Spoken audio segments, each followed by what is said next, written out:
Hi-oh, friendos. Let's turn the jazz down just a little. Happy Friday, everyone. This week has been a good but long week. How are y'all doing? I'm trying out some new things, so just let me make sure I check in with my settings. We are live streaming to 4 different pages right now. So hello Instagram, hello Facebook, hello YouTube, and hello Twitch. Hello all of y'all. I might need to update some of these descriptions, so I'll take a minute to do that, but I just wanted to start with saying hellos, introducing myself. My name is Braden Miguel.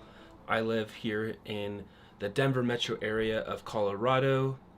I do a lot of work around positive impact and policy change.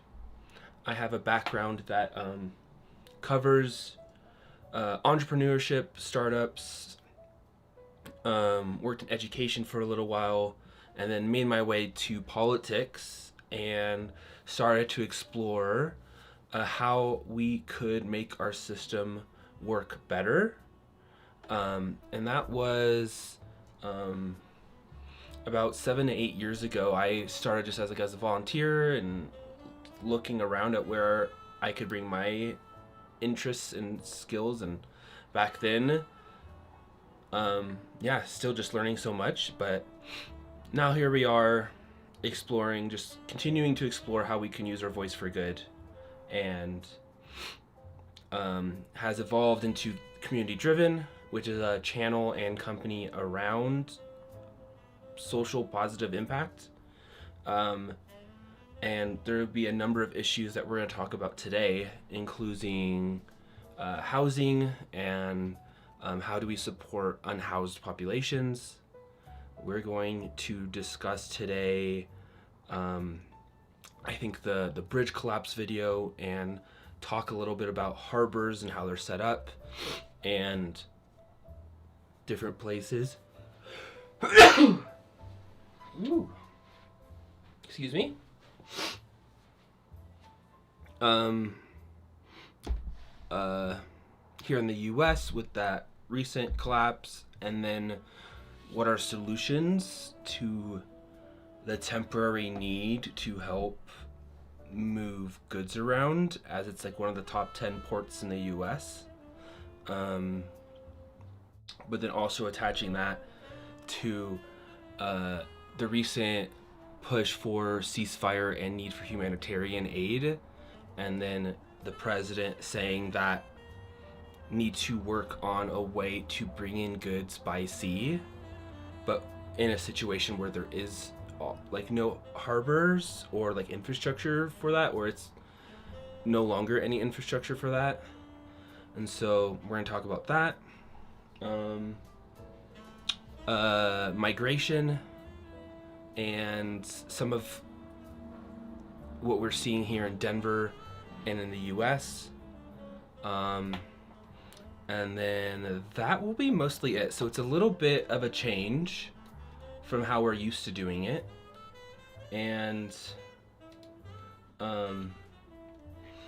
it'll be less about policies in the legislature and more about today just exploring some topics from a proactive and solution-minded point of view. So let me make sure all of our settings are coming through swell. I won't make the mistake again of not doing an audio check. Tee-hee-hee. So if I go here,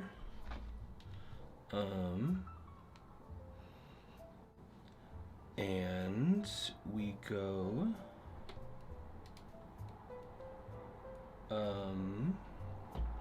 to one of our pages. Let's go to YouTube. And then from there, perfect. And the volume sounds good, right? The music's maybe too low, Yeah.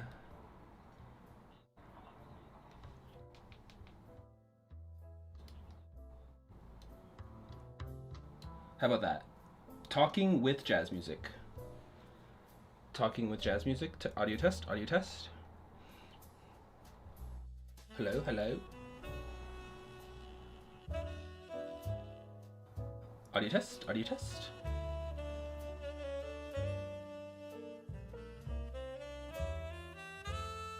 Okay.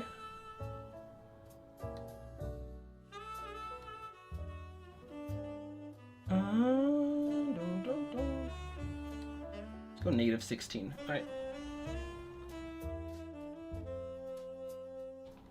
Okay, and if I need to tune in with that later, I can. And then 2 visual things I will update really quick. If you're watching on Instagram, this is just a tease. I just want to test out multi-streaming, and it can be hard to stream to platforms that want landscape and portrait. Instagram has some other funky things where like the live stream just ends at an hour, and so when I'm streaming to my desktop and including that, it's hard to like plan for when exactly that cutoff is, and like without ruining the flow. So I think I'm just gonna mostly do a teaser of saying hello to Instagram, letting them have a sense of what we're up to, and then we'll say bye to them before just moving forward with our Facebook, Twitch, YouTube live. So if you're catching up and you're seeing this, thanks for being here. And we're just going to add in an image.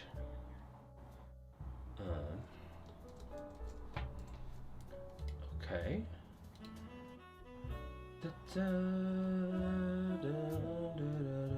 If you're seeing this, you're checking in live or on the video later, go ahead and drop in the comments how you're doing or say hi.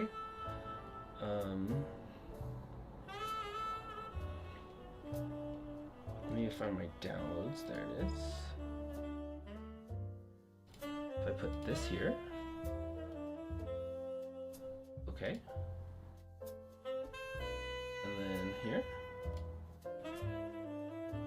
And then HD chip, filter, color key, close. It's kind of working. Let's go like this. Ooh, yeah. I need to update my settings a little bit because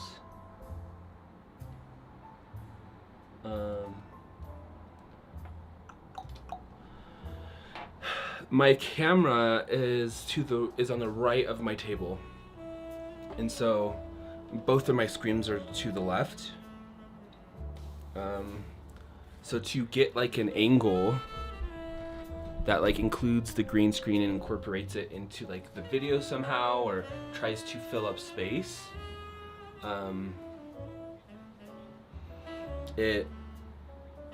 also just like when I'm using my computer, we're not centered.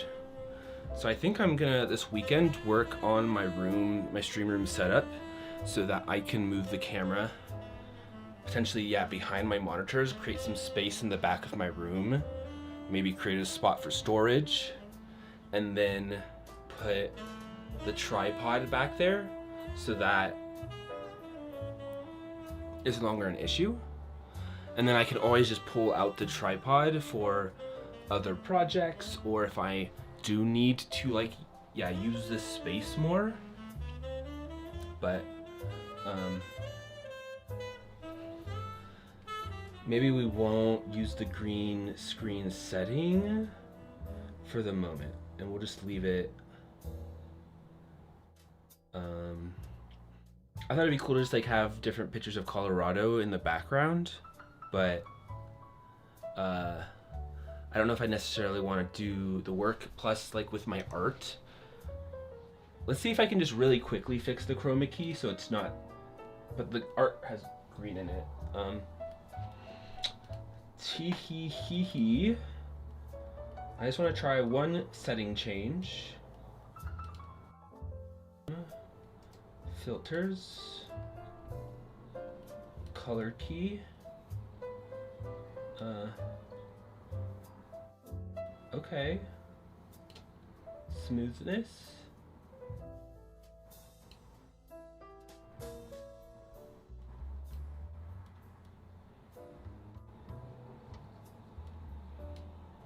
Okay. It's a little cleaner. It's the art that just looks weird, but normally I'm standing right there, so we'll just hang out with it for a minute.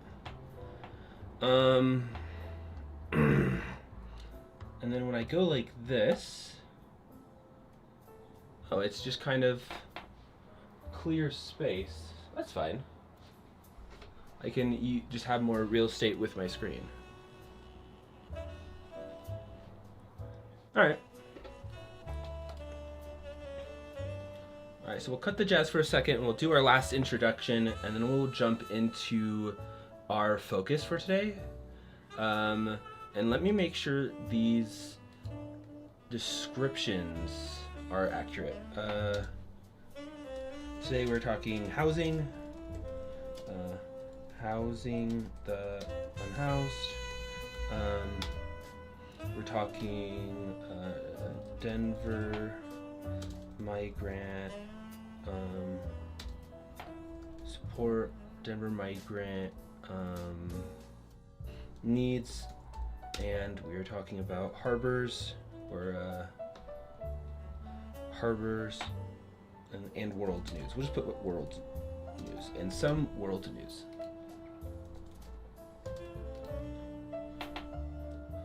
And then we will update our descriptions.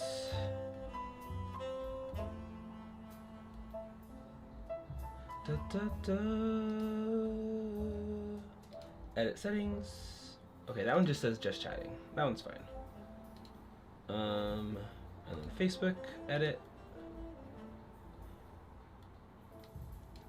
Perfect. Talking local and world news, issues and solutions.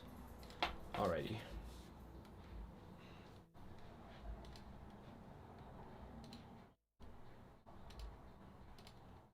Okay. So, we are solidly back. Hello everyone, my name is Braden Miguel again. I do some live stream around positive impact, policy change, more than that, but that is some of our focus for this evening with our Friday Policy Angles live stream.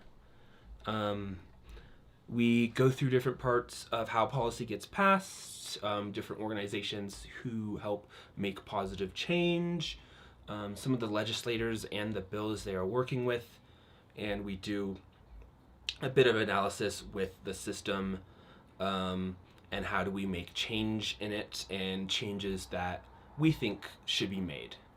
And so it's meant to be this like platform for dialogue back and forth, and as we build up our ability to stream and make media and do community engagement this way, we are learning aspects of streaming, of media, of business creation. When you do have that like nugget of working to bring good into the world and talk through issues that can be tough to from the beginning, just to like break down and understand, all the way to like starting to come up with solutions to these complex issues, and then like also knowing full well that at like a systemic zoomed out perspective, that we need to do this on a number of issues and change the trajectory of the conversation to really see a shift in our system. But it's our belief that we're at a point of technology and understanding of the world and communication that we can overcome some of the boundaries of power, control, and consolidation from large, like wealthy industries and um, like different, yeah, like it's not just industries, it's like people too, but there hasn't really just been enough push and like power among like everyday people to systemic like structurally change how things are set up.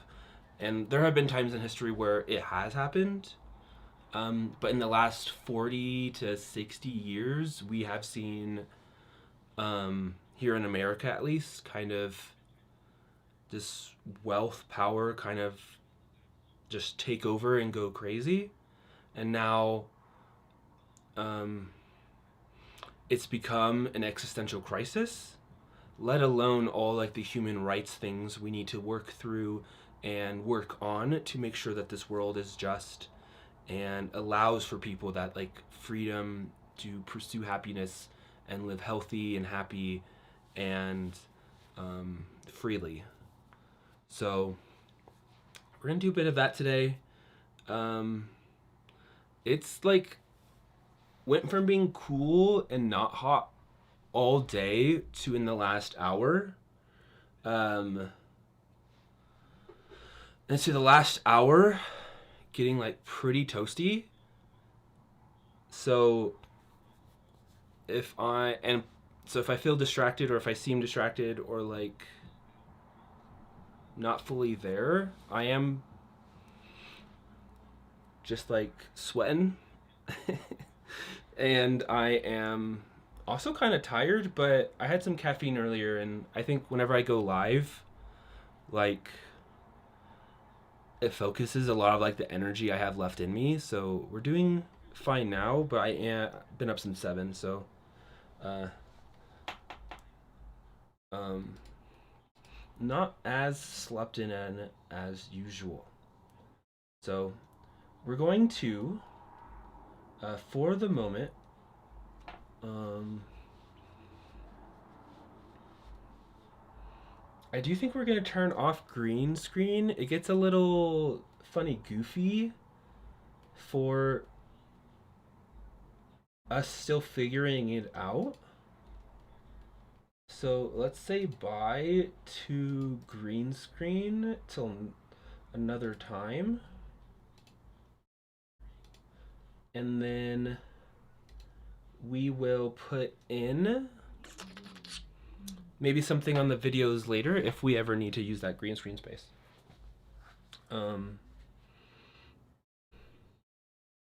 Let's say goodbye to Instagram. So bye Instagram. Hope you have a good day. We're logging off just so I can focus on the rest of the show. But if you are interested in seeing some of these longer videos or staying with the stream, come on over to YouTube. Come on over to Twitch at Community Driven. And love to have you there, and can more easily see the chat through those platforms. So see you later, Instagram. All right. So that one should be offline. And let's close the other tab that I needed open. And let's sit. I won't use this chair. Let's use my bouncy chair, because I haven't really had a chance to like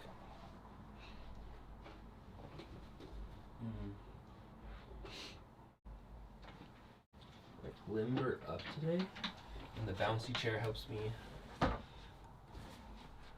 stay active and bounce and stretch. And then I need to bring my camera and table down, so hold on a sec.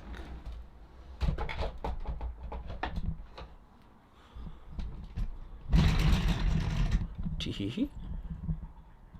Okay. And then down a little bit, right? I can't believe how... I didn't think it was going to hit 70 after 5 p.m. I didn't think it was going to just keep heating up. Hold on one sec.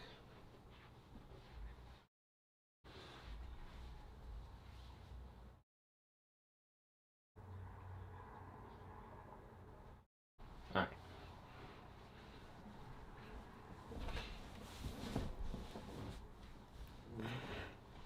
Okay. So, let's talk housing solutions, everyone. I, like I shared on my intro,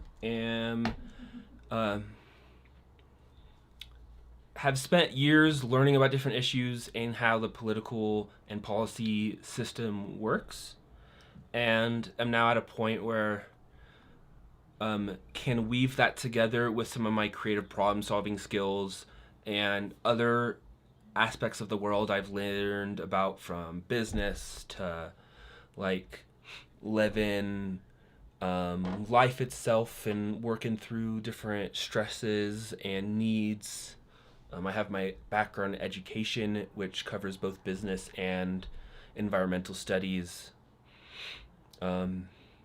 And just bringing all this knowledge together and synthesizing like a perspective on how things can be different is a big goal of mine.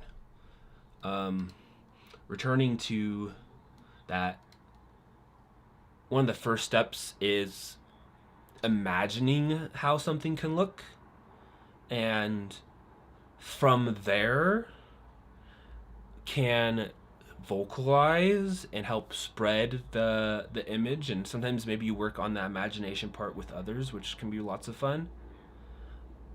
And then there's the push for expressing and gathering research to support it and working on making the change happen. But we need to be able to dare to dream about how our system can be different. And it's become pretty apparent that people don't really have a solution right now to people's needs for housing, especially those who are at the very bottom. Housing is pretty expensive. Depending on where you live, it's more expensive, and you need a larger wage or an ability to support. And oftentimes, if you're, depending on what your job is, you have to live near that's where you work, and either if it's out of need or passion or wherever you are in your journey, figuring it out and doing something you rock at and enjoy, or holding yourself over with something while you figure out what's next. Some of the things that can knock you off that journey is cost of living mixed with housing and just like the amount of money you need to keep up. And then there's some other things like healthcare and relationships and family needs, mental health. There are all these different things, but one of the privileges I've had is a family that has space for me to live, where it's not as pressing. Like, I still need to like make money and help get by and help support, but given some freedom to pursue passions while that not being something that weighs heavy over me, and that's a huge privilege that some others don't have, where they don't have that safe connection, or maybe they're moving away from something that's unsafe. They maybe are just unlucky something happened. We're seeing a lot of migration and people pursuing or leaving violence or bad economic situations somewhere else, coming to the United States. But then running into a structure where we don't really have a plan in the United States. And now we're seeing different states ship immigrants that they find to other states. And I think we're seeing that a good amount here in Denver, where we're seeing a number of immigrant communities come through on top of an already existing unhoused population, where we don't have great solutions. The Denver mayor did make homelessness, let's pull it up,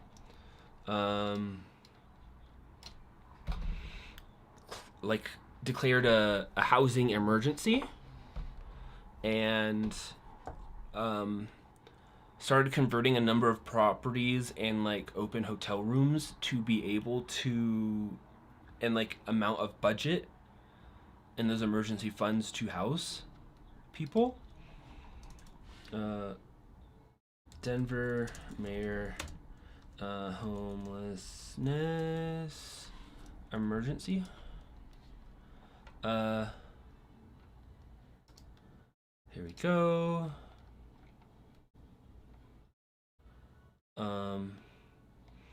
I think I can watch Denver 7 without and let's also really quickly change and update our overlay, because I made one for today, guys. Friendos.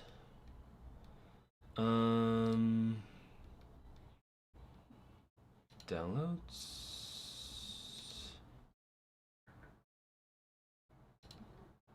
And then this one was made. Modified, created, downloads. Oh, I didn't do it with the. Hold on one sec.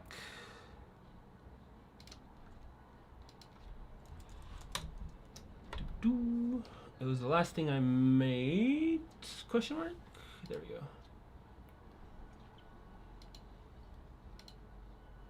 Download with transparent background, which is what I messed up. Download. And then we come back here. Refresh. Oh, I did do it right. I just had to push refresh. Okay. Open. Okay. And we should have it here shortly. Okay. All right. Let's look at this article. It says Denver City Mayor, and this is from November 13th, 2023. The Denver City Council on Monday night extended Mayor Mike Johnson's homelessness emergency declaration to the end of the year. After more than an hour of debate, the council approved the extension with a 10-3 vote. Johnson declared the state of emergency in mid-July, the day after he was inaugurated. The Denver Gazette reports this is the fourth time City Council has extended it. I wonder if they just extended it again, because that was only through December. The goal of the emergency declaration is to get 1,000 people who are currently experiencing homelessness into housing by the end of year. So far, the city says they have moved 272 people into shelter. The declaration is meant to give Denver access to state and federal grant money and help speed up permitting to create new shelters. It also activates the Emergency Operations Center. Monday's vote extends the emergency into December 31st.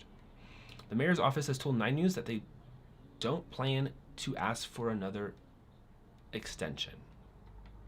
And then my apologies, because I was looking at that and I didn't show y'all. So, City Council. So that was back in December. We are 4 months from there. And then let's watch this video. Denver Mayor Mike Johnston's homelessness initiative coming under scrutiny about how much it's costing taxpayers. Now, we know the city has spent millions of dollars trying to help people experiencing homelessness, but there are still a lot of questions about that spending in particular. Denver 7's Brandon Richard joins us now, and Brandon, council members also have plenty of questions about this plan. Oh yeah, they do have plenty of questions. They were able to ask the mayor's team some of those questions today. They asked about spending and outcomes. This was from 2 days ago. But the answers they got weren't as clear as they hoped.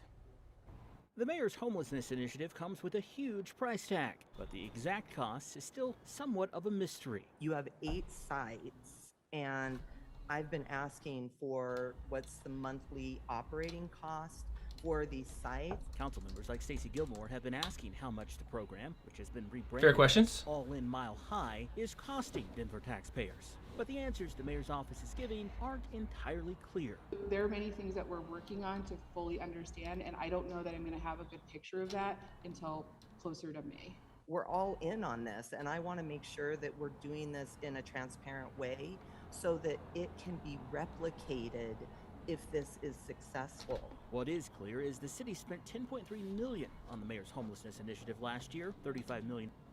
That was about half a year because he got in July.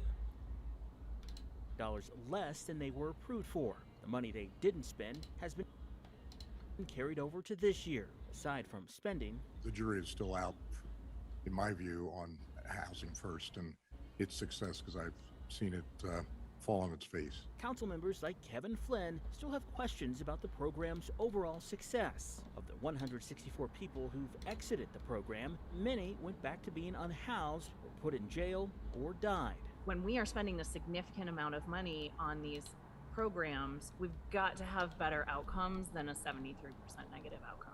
The mayor's team said they're working to improve those outcomes by increasing their That's fair. You gotta. Let's actually solve it. engagement with site providers to understand the challenges they face. They're hoping to have a clearer picture of the results in the months ahead. It's also worth mentioning Councilwoman Gilmore resigned as homeless committee chair last November, citing a lack of transparency from the mayor's office on homelessness response efforts. And going back to the spending, when you combine the money that wasn't spent last year with the $39 million the city already planned to spend this year, that means spending could top $75 million this year. Wow. Brandon, one of the things that money was spent on, hotel rooms or hotels turned into shelters. Did those council members bring up security, especially in light of the recent shootings, multiple shootings at that former Doubletree Hotel? Yeah, that was one of the big topics they talked about today. The mayor's team says that they're evaluating security at each site, bringing in extra security cameras, guards, and in the case of the former Doubletree Hotel, they confirmed they've added metal detectors in an effort to improve the security situation there. Of course, all of that adding to that price tag. Denver 7's Brandon Richard reporting. I was gonna say that. Look at his smug face. Sorry, dude. I don't know who you are, but you're like, I know this part about the news, so I'm gonna ask a question that helps highlight this thing I know. I guess he's doing his job. Okay, so, and on top of that, needs,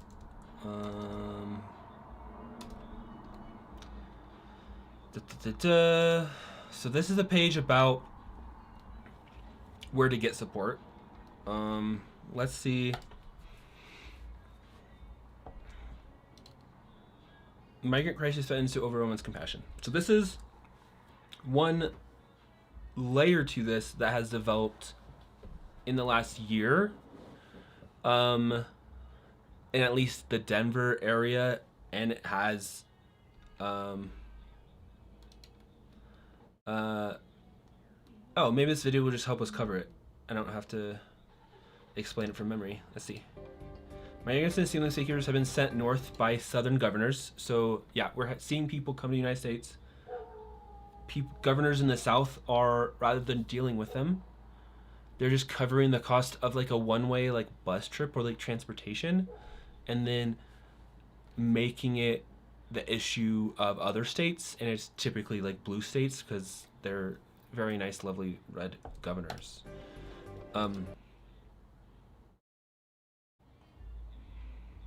I think Governor DeSantis is like one of my least favorite governors.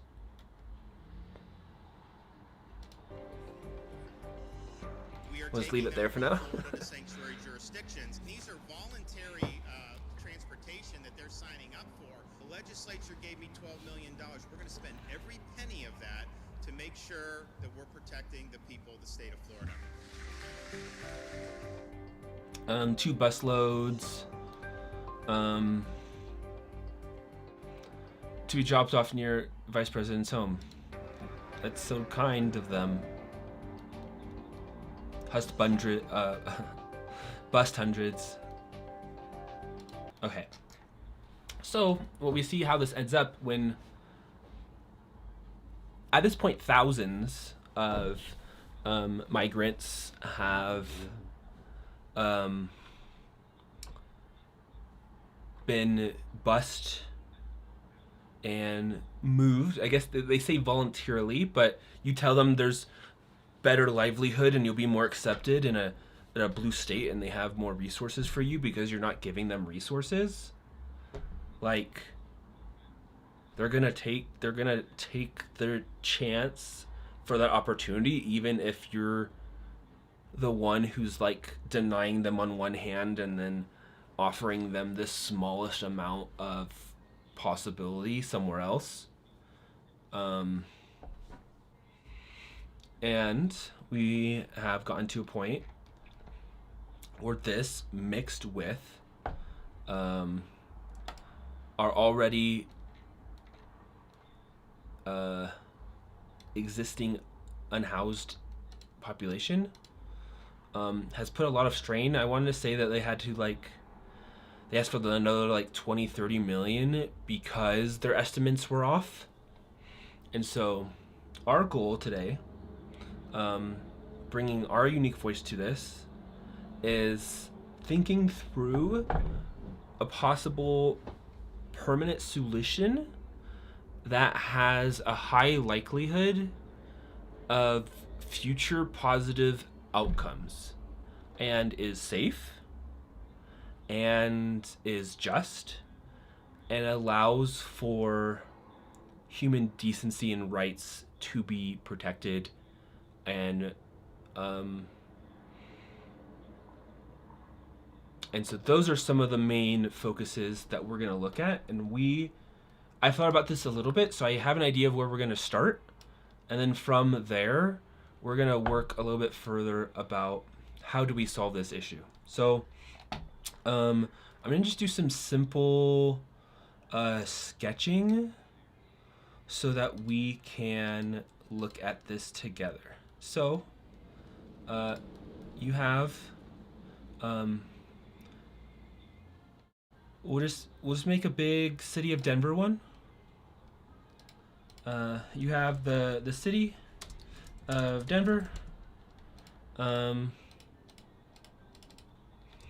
and its elected officials. And then this as an org is not a sticky note. Declare. Was it a homeless emergency? Homelessness emergency, and working to find solutions. And then we've ended up at a place, and then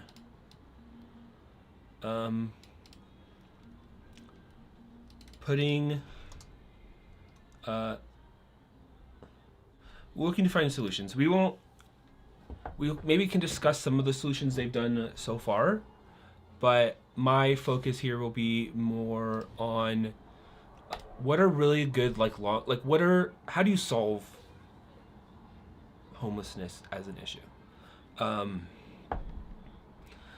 And our current social safety net, as we have it, and the way society is set up, is people can be an emergency, family situation, mental health situation, a scam,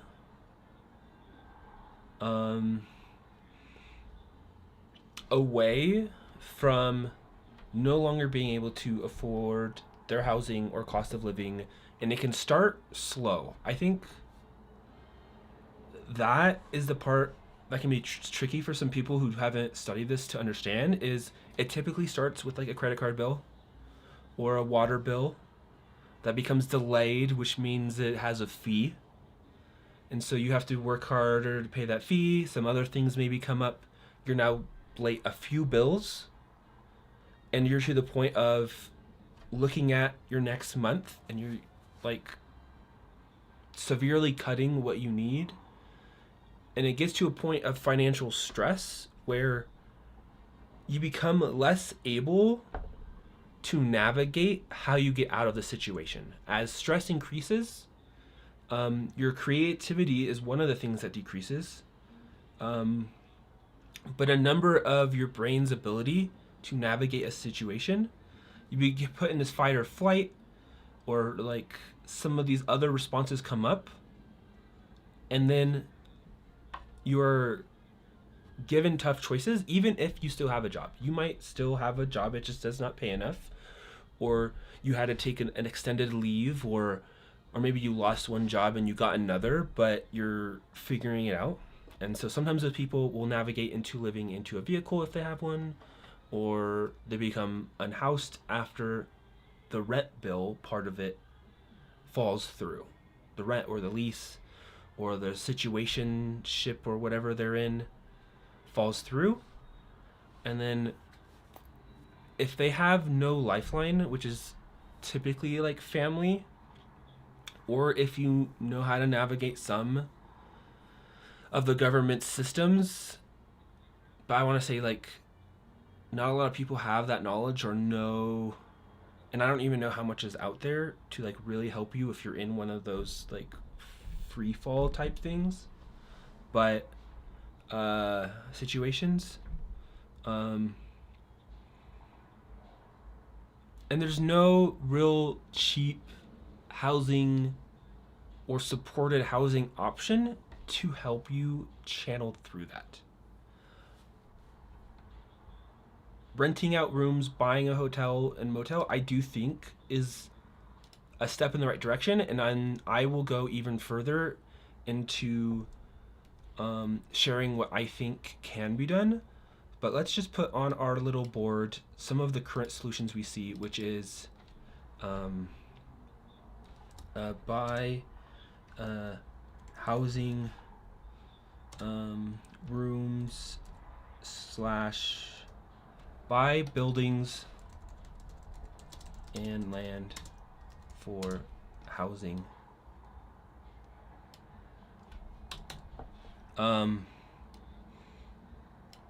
Which I think makes sense. The biggest need we have is that the market isn't growing fast enough and in the type of units that are needed, which is low income housing, affordable housing, generational housing,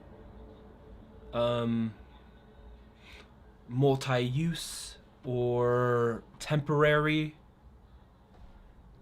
These are the units we don't really have many of, because without government, there's no group that has the ability to really build enough units. There's actually groups that do have spaces for like youth, like homelessness, and like in building out this, but we're late. We're very late. Haven't seriously tried to solve it, and so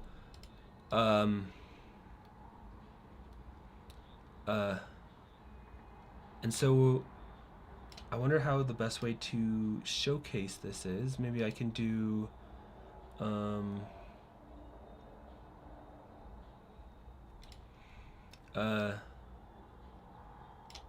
half circle?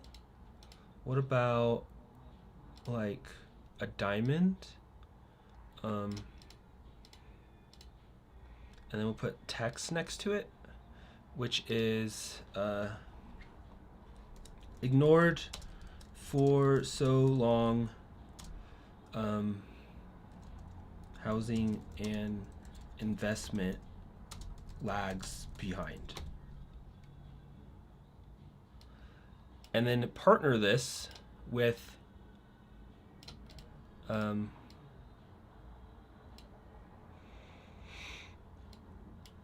with, can I do two things at once? Maybe not. Nope. And then increased migration and busing of immigrants to Denver creates a situation where come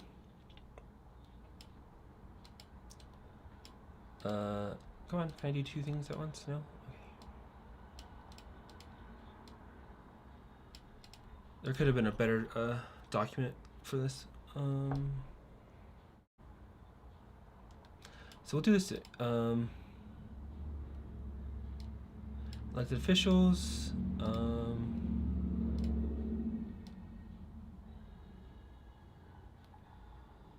Homeless emergency and working to find solutions. Buy buildings. I want to put these points over here. That some of the what we're dealing with. Come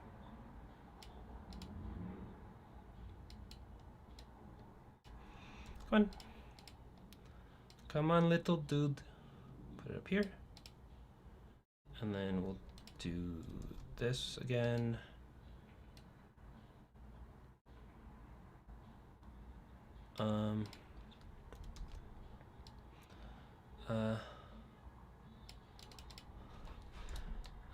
Housing and poverty have gone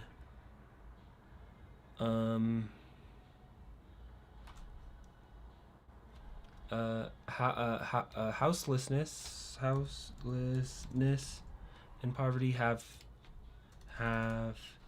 increased without significant solutions to combat it. We'll make it a little bit longer so it's just a few 3 lines. Drag this down a little, drag this down a little bit, and then we will move this on over. Man, I was gonna change this room's stream setup around a little bit, but I'm not ready for summer and streaming, cause like I survived in summer and like cause I put like an AC unit and like if I need to get work done and it's hot, that's what I turn on, but it's just like loud. What am I gonna do? Okay. This is an imperfect program. I should probably just do this in Canva. I feel like Canva would just be way better. Should I just do that now before I get further in? Let's do it. We'll do a Canva, we'll do a whiteboard, and we'll just copy this over, and then we don't have to deal with how this Jamboard setup is not made for what I'm trying to do. Create a design, let's do a whiteboard. Let's close, and let's just bring it on over. Housing unhoused.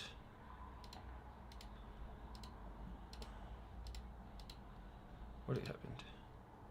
Where are you at, title? There you are. Housing unhoused. And then let's see if I can.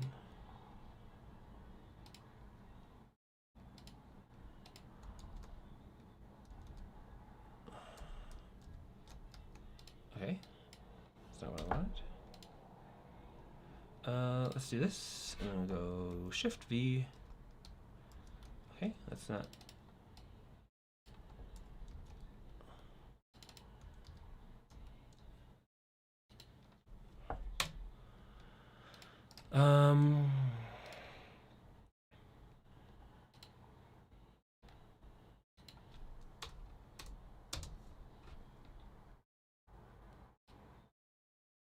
So like that. And then how can I get rid of this texture? This whiteboard texture?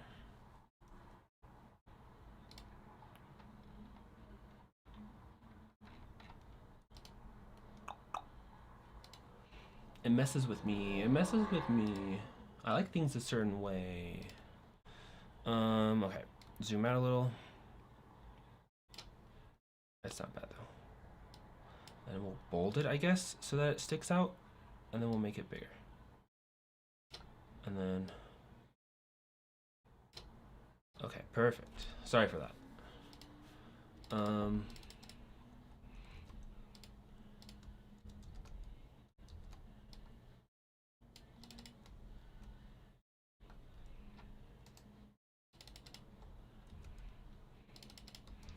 Know your tools, I guess.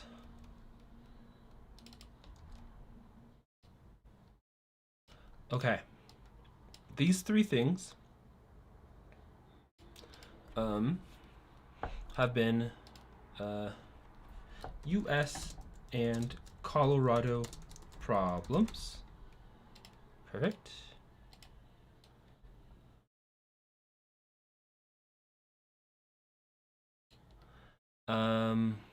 Underline. And then have led to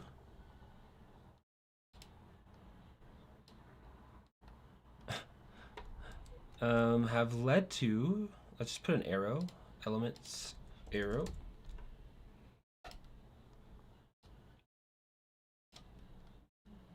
Have led to and then we put a new shape. Let's put a rectangle. Let's make you like that. Led to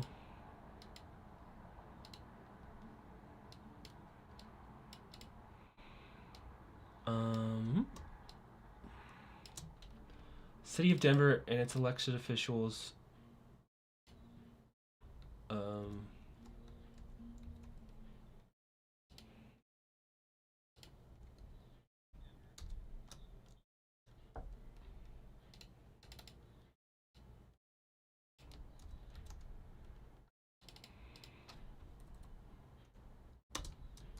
perfect.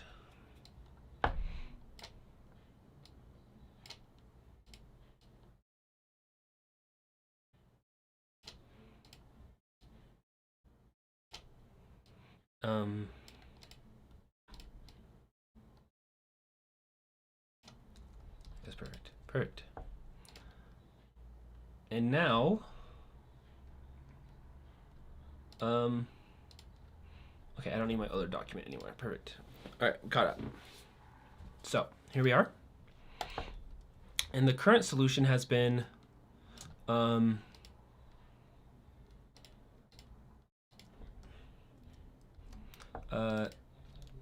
investing into housing, into buildings where housing is possible. And I think it's been like, it's like 10 or so buildings with goal of 1,000 or so people. And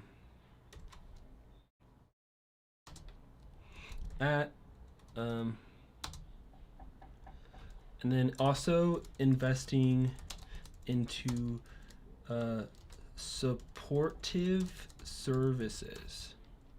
So supportive services like security, healthcare, transportation, language translation,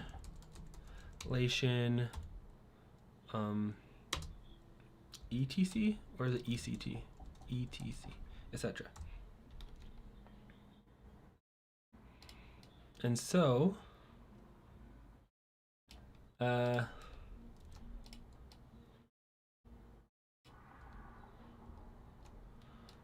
the current solutions,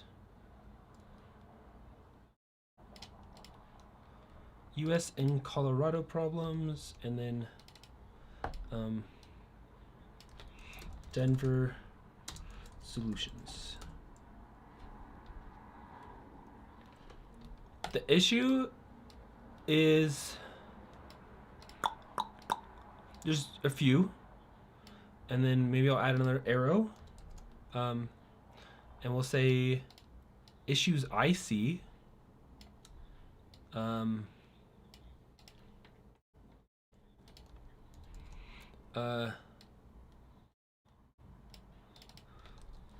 Issues with plan.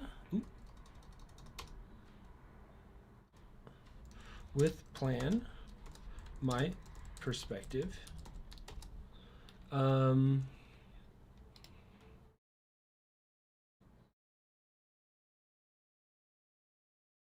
on, I lost track of one of my my windows for making sure I can see it when people chat.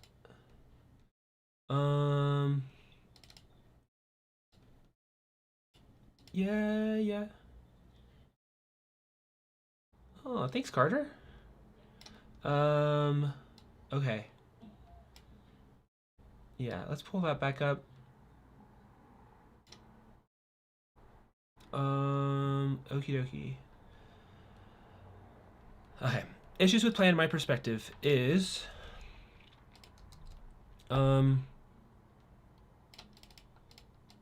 low positive outcomes. Is expensive and getting more so.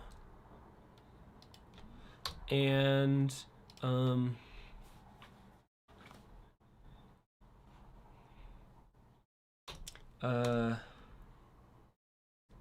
spaces not built for long term.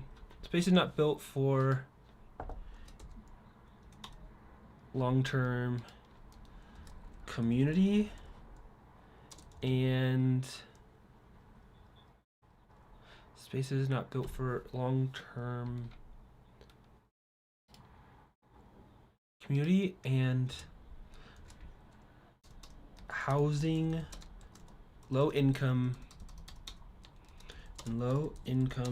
housing supply is not growing quick enough. And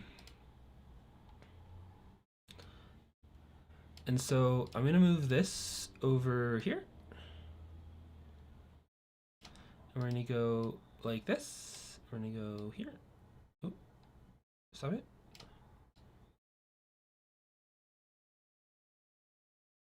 Stop it.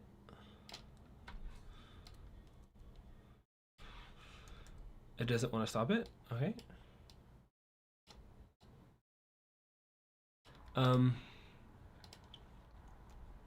then we will go from that to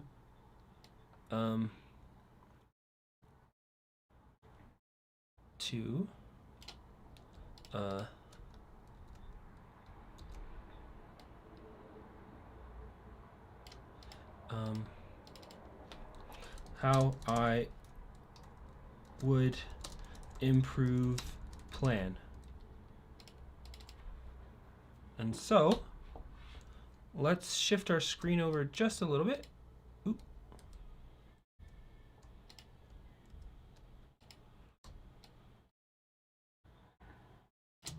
And we can start talking through solutions for what do we do.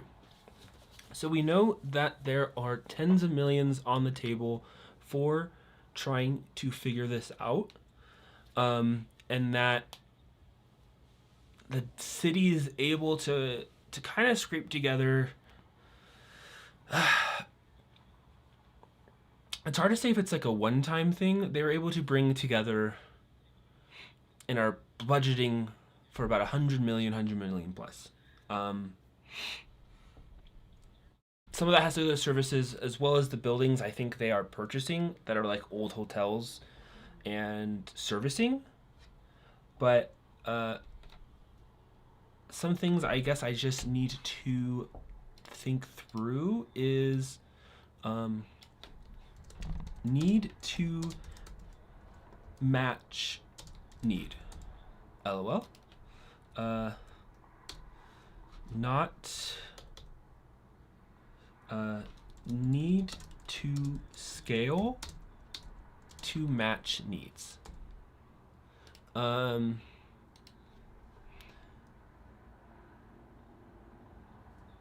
I almost want to put over here to the side just some things to take note of.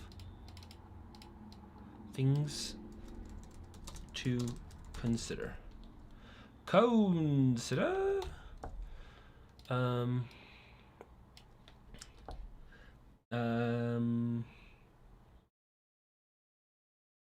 Shelter is security, but also can be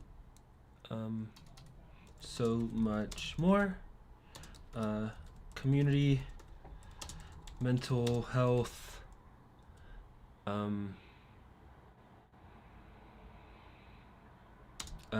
place to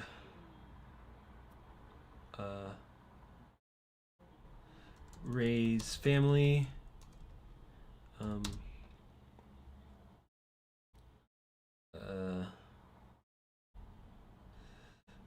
hygiene, and place to rest and work on life. Things to consider. And then the other thing is different seasons have different needs. So how I would go about using some of this money to put forward a long-term solution. There are thousands that we need to, thousands who need support, and all caps, if we are doing a good job,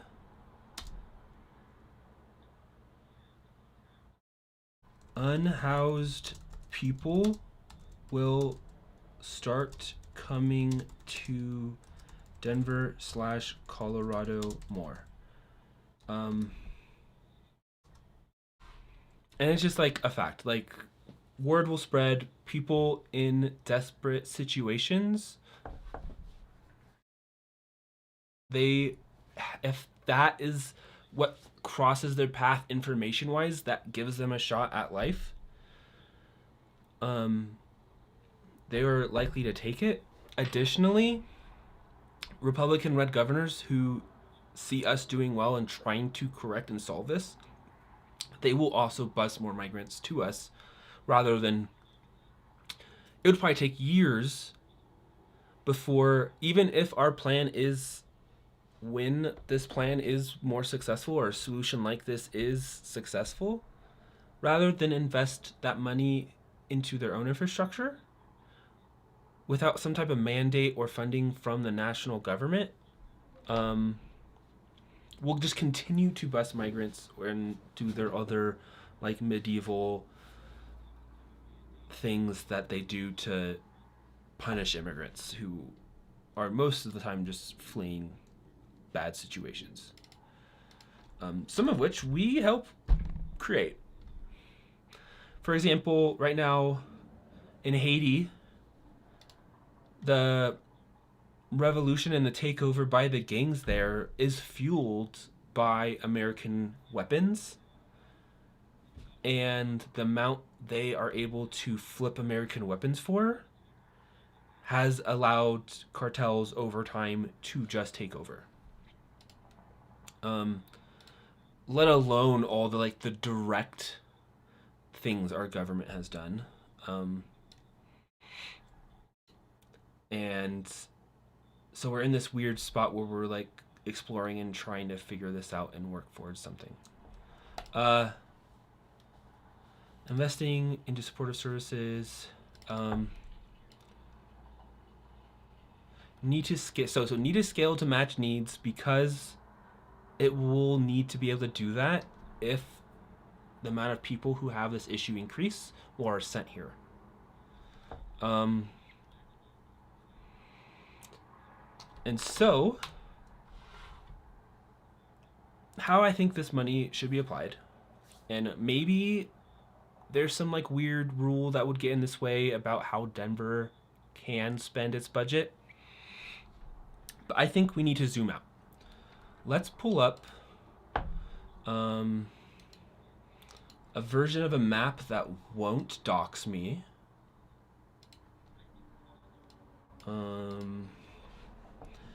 Google Maps Colorado, and just make sure it doesn't have like a ping on. Let's get rid of this.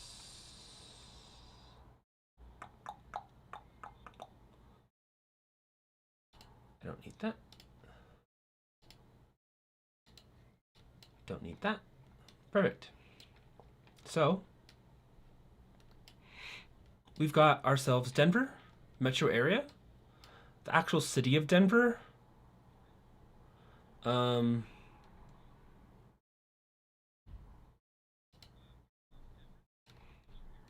Goes, I can't just draw on here, can I? Go gadget marker.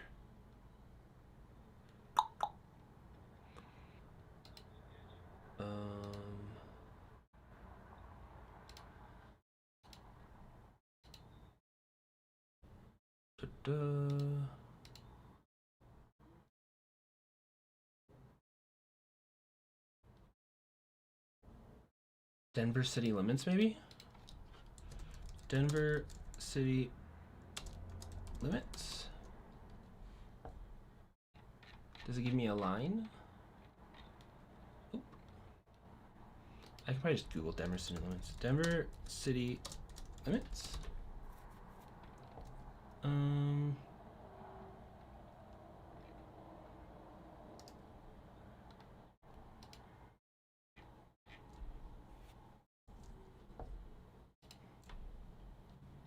It's kind of goofy shaped.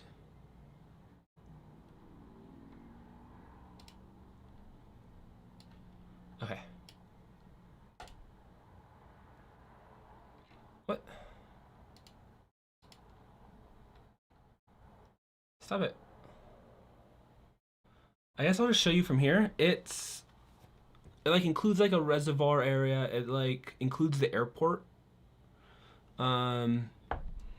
But it's more or less, I mean, even if it is the metro area and it's outside, I think we can take a look at this map together to look at solutions. Because what we need is housing density. And so I have two possible solutions to help with this. The first one would be able to happen in the metro area easier, I guess, depending on what kind of lands around. But and then another aspect of this idea would see Denver buying land further out and setting up a makeshift city for unhoused services. So I guess I'll just explain it, and then we will do a deeper dive into how this helps solve some of the key aspects of this problem. And we'll throw this back up. So, and before I jump in, let's make sure I'm hydrated.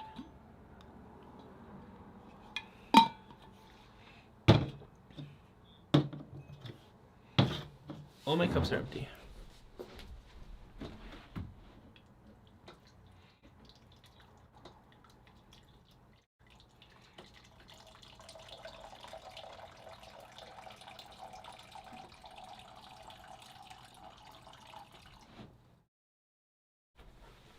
Um,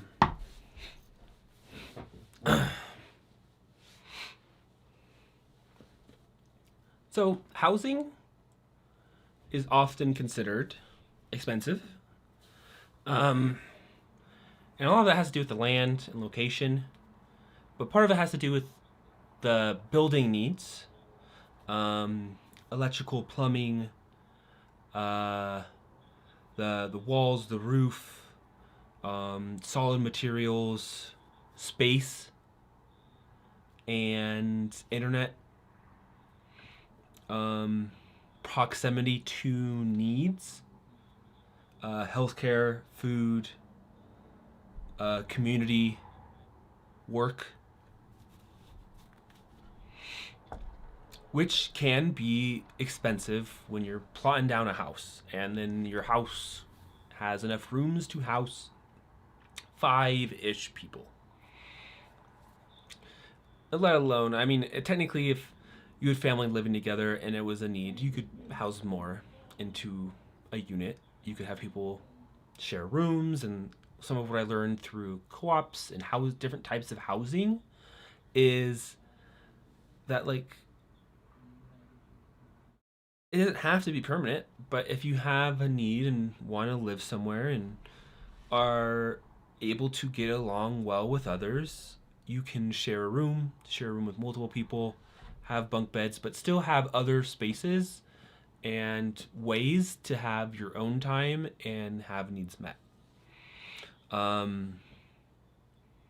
Typically also you see ability to save money on food. But we're here talking about some of the most like poverty, lack of support situations here in America and the US. And so there's like a hierarchy, I think, of like basic needs and securities that we can solve in a way, and it doesn't have to be pretty, it doesn't have to be permanent, but help lead to long-term positive outcomes where it's no longer an issue. And so my idea and suggestion is getting land that is maybe further out from the city, but a place that we can connect transportation to. Either maybe it's near a light rail track, or we can set up a busing service, which we could spend hundreds of dollars on busing service. I guess of maintenance, maybe it goes up to thousands of dollars across a month. But we could buy land somewhere and connect it through transportation services through to other aspects of the RTD system we have. And in that land, you start creating the infrastructure for what I was throwing around earlier today, calling like humble housing, or like temporary. I don't know if temporary housing's good. We don't want people to be stressed that they need to be like out of there immediately before they are ready and have had the support they need. But I like the idea of this like humble housing or this low income transitionary housing that we're able to build out for hundreds to thousands of people and over space of acres. So let's bring back in some of our drawing abilities. Let's say we have a plot of land that is 5 square acres. We can put in there essentially services and a spot where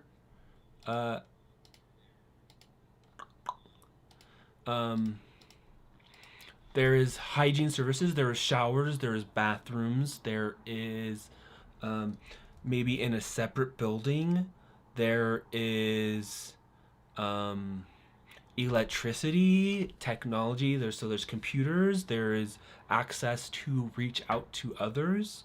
There is space for for looking for work, for looking for new opportunities. There is space for and or healthcare services that come through. And also somewhere that comes and brings food. So let's throw little body text. Food depot.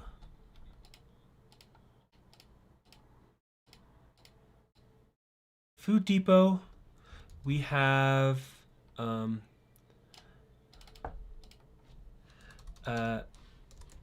health care depot.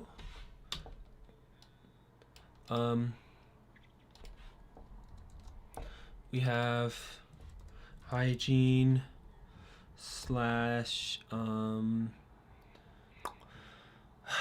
it's not called, what's it called, like when like need to go to the restroom, it's like hygiene slash, we'll just put restrooms, hygiene slash restrooms, and we'll put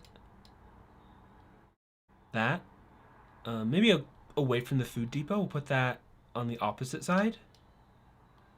We'll put hygiene slash restrooms. And then you need maybe like a community and intake area.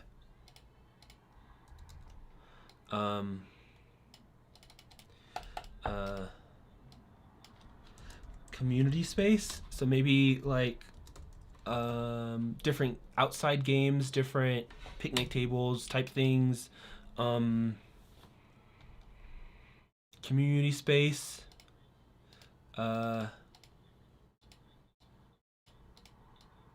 Community space with computers slash internet.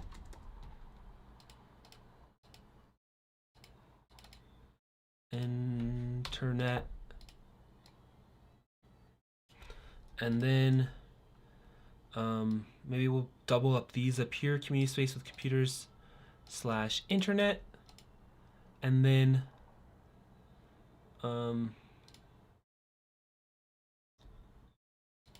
let's put this in this corner. And then let's put another one of these boxes can be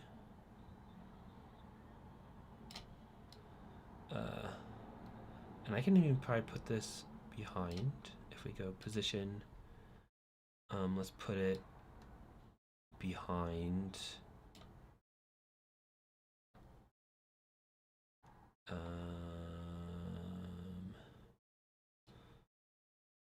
I thought I said put it behind, eh?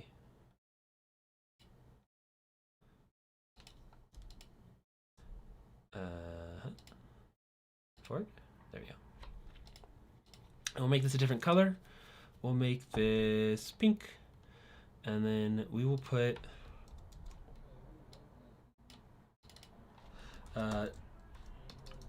general housing space,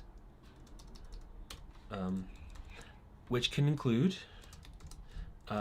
tents, small 1 bedroom, small units, 1 to 2 rooms. You want maybe that for like families, and so that like people who have kids can sleep in the same units as their kids.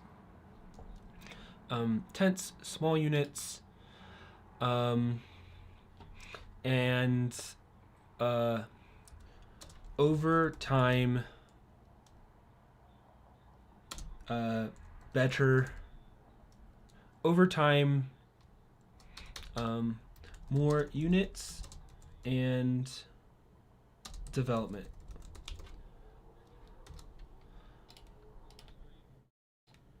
And so, while you still have some of these other services and needs, you are creating these spaces that can be long-term low-income housing. Now,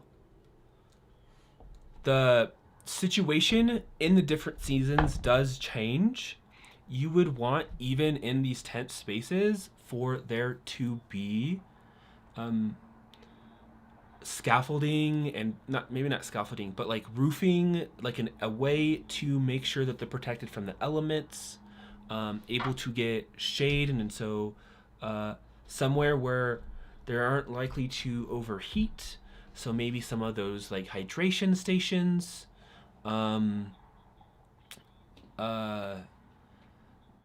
Maybe you do put in a building that you build in AC, and you spend some of the electricity on the plot to put in AC. But then flip side, I guess like heat pumps, yeah. Flip side, in the winters here in Colorado, you need to be able to do the reverse as to be able to warm people. The thing is, when you do this intentionally, as we have laid out here, you are able to respond to the needs of the situation and build out accordingly.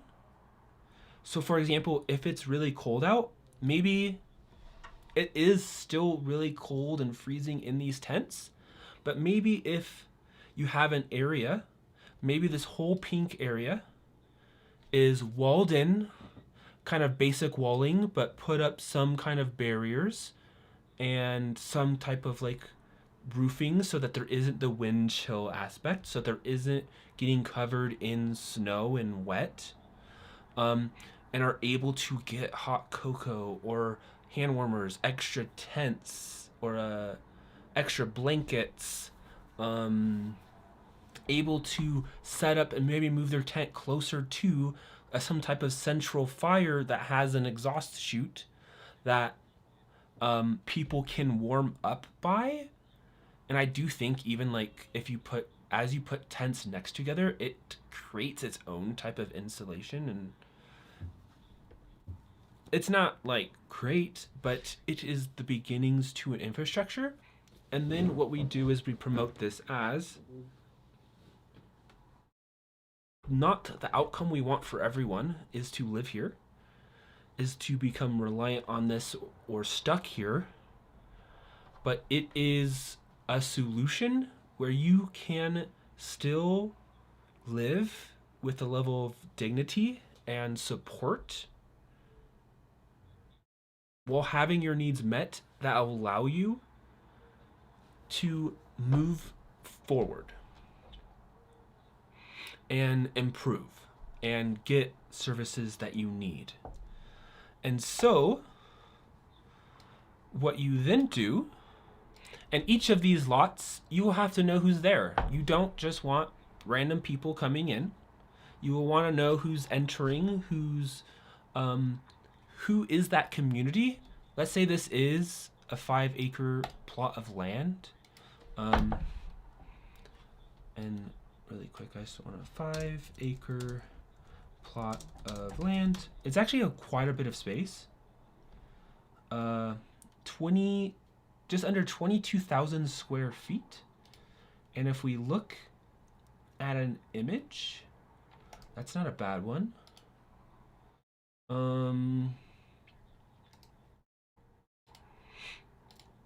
Now, in a city center itself, it'd be hard to get this much space, which is why I kind of put out that the direction that we need to go in is this as a solution across the United States, because we have the land, we have the resources, and we have the ability to meet our needs. We don't have enough tents to fill up half of this space or a third of the space with the tenting side of the housing infrastructure. We go to our tenting companies and say, hey, we're trying to do good by human rights. We'll work with you. What's a good cost to make these tents? Let's put in an order for 1,000 tents. Okay, so these are 5-acre lots. So it isn't actually this whole square. It is one of these lines. So I guess it would still be.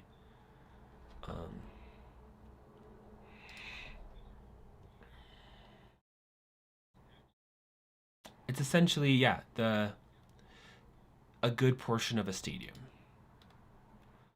And so yeah, you build this out across a plot of land that you can get as a government with the millions of dollars. Colorado, let's say 20 acres cost. Let's see if we can find a listing.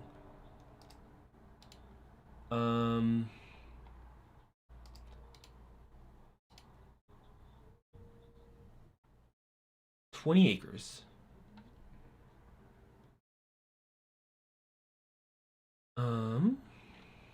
Which is a large amount of land.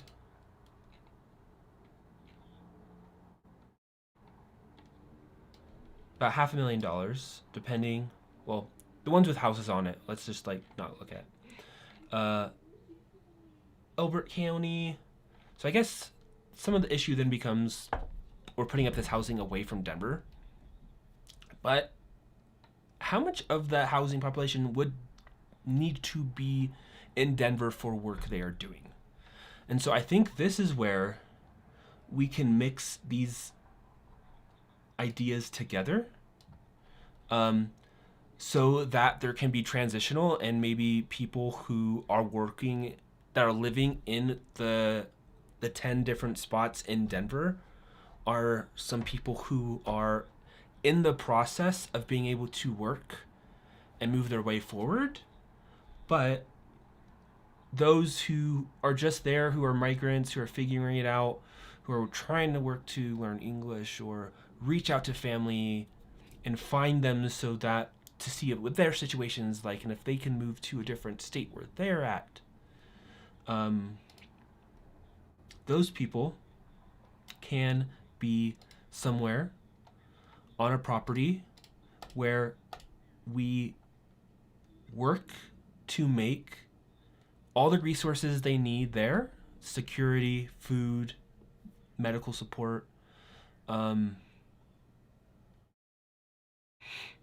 and I mean, really, I think I still have 20 acres in there, but what if I bring my acre search down,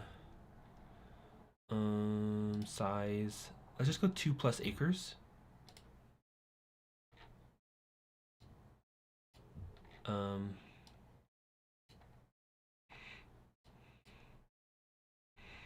And so the cost to one of these projects,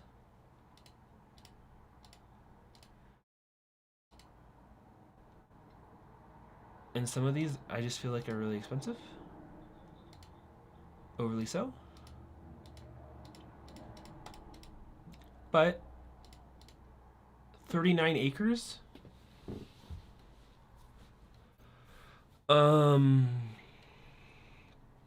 Let me try to get a sense of how big. Do we have a zoomed down? If we click on this one, estimate out.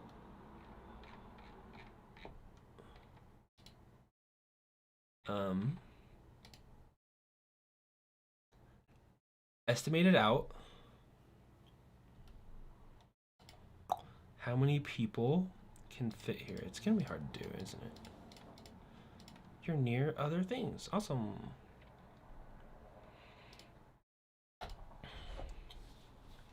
But if we think about this, creating long-term, low-income housing infrastructure, if I had an emergency and I was freaking out trying to figure something out, didn't have family that could support me, but I knew that as a society we had these places where you can go to get services, to get a healthcare check-in, to be accepted and be around other community navigating similar problems, a place to then make friends or acquaintances, and be protected, be somewhere you're able to pick yourself back up, will allow you to transition out of that. And if you have to live in a tent for a while for that to happen, I think there's nothing wrong with that. Like, and we can also put other types of housing units on these over time, but as an immediate need, as hundreds and thousands of unhoused people go without a place to get those needs and are trying to figure it out, but really when you're in that trap without you really, the odds are against you. I think this is what we do. Other ways to build this infrastructure in a short amount of time is using cars, parking garages, or other plots of land where can quickly set up some of these services like hygiene, restrooms, bring in some porta potties, bring in water services. But like, we have a lot of clunker cars that dying, junkyarded, buy a junker that doesn't even work for less than $500. Like, this is wrong with it. Like there's enough of those vehicles out there that for some people, that as long as where you're parking it is somewhere where you can get services and are safe and can work on the things that need to change day in, day out, I think some people will be fine on sleeping on some of the cars that are big enough with a mat and a pillow and blankets. And it's meant to be temporary, right? But it helps serve an immediate need. And so how I would summarize this plan of how I would improve what's currently being done is, I guess in a way, maybe they're trying to do this, but I really don't think they're zooming out far enough to, if one of the main goals is there's low positive outcomes with our current investment and the strategies we're using, we have to get down to the basics of what are the main human needs, and that has to do with water, food, healthcare, stability, community, and access to opportunity. And not only for themselves, but the ones that are in your immediate circle and in your family network. And I don't think we need to be prideful about this. I just think we do it right. We check in, we make sure that there's security, that there are boundaries to who we let into some of these areas, that maybe certain communities aren't mixed or have different levels of people around to help based on needs. And so there are areas of land across Colorado, across the United States, where we could build housing centers, connect them with transportation, maybe to like a parking garage, to other areas where they can get access to where they need to go. Attach a parking lot, allow for there to be different levels, but as long as the culture of one of these housing spaces is, hey, we all have needs, we're trying to figure this out, we're trying to support each other, we're trying to have better lives for ourselves and our family, most people will be on board and try their best to make it happen. And the only exceptions are really those who are like, really do have like severe mental health like problems, but then they will have an avenue to getting that support. By having healthcare check-ins, like maybe Tuesday, Thursdays, where different healthcare providers and social workers come down.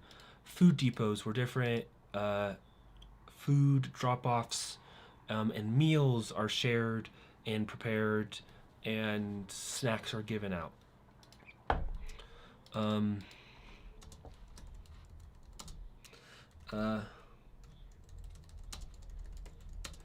That people in need can come to. And honestly, like the housing, I mean the land's the most expensive part, right? Like it'll cost, depending on if the land has plumbing, electric, internet, I guess. That will be a cost of like tens of thousands of dollars, probably thousands of dollars to tens of thousands of dollars. But if there's a person who can probably get good deals on land, I would put the city of Denver and our Colorado state on that list. And I would love to see the creation of some of these like housing plots, these humble low-income housing, transitional, humble low-income housing that people in need can come to.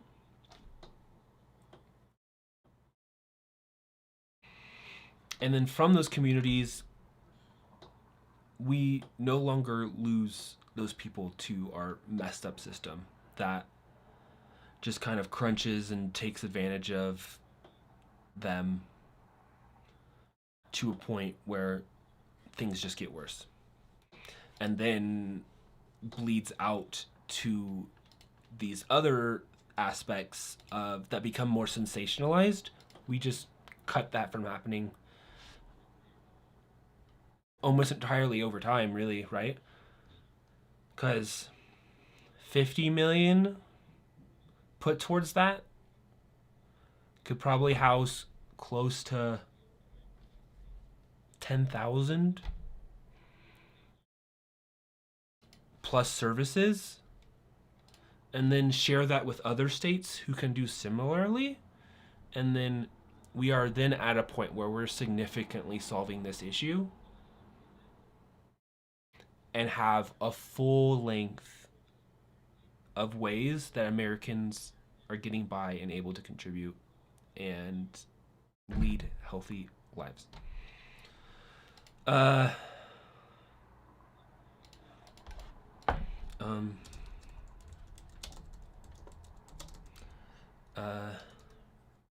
And include services and structural support,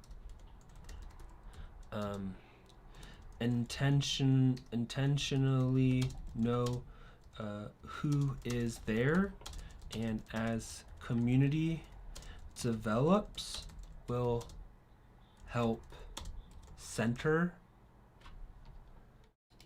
community and opportunities develop.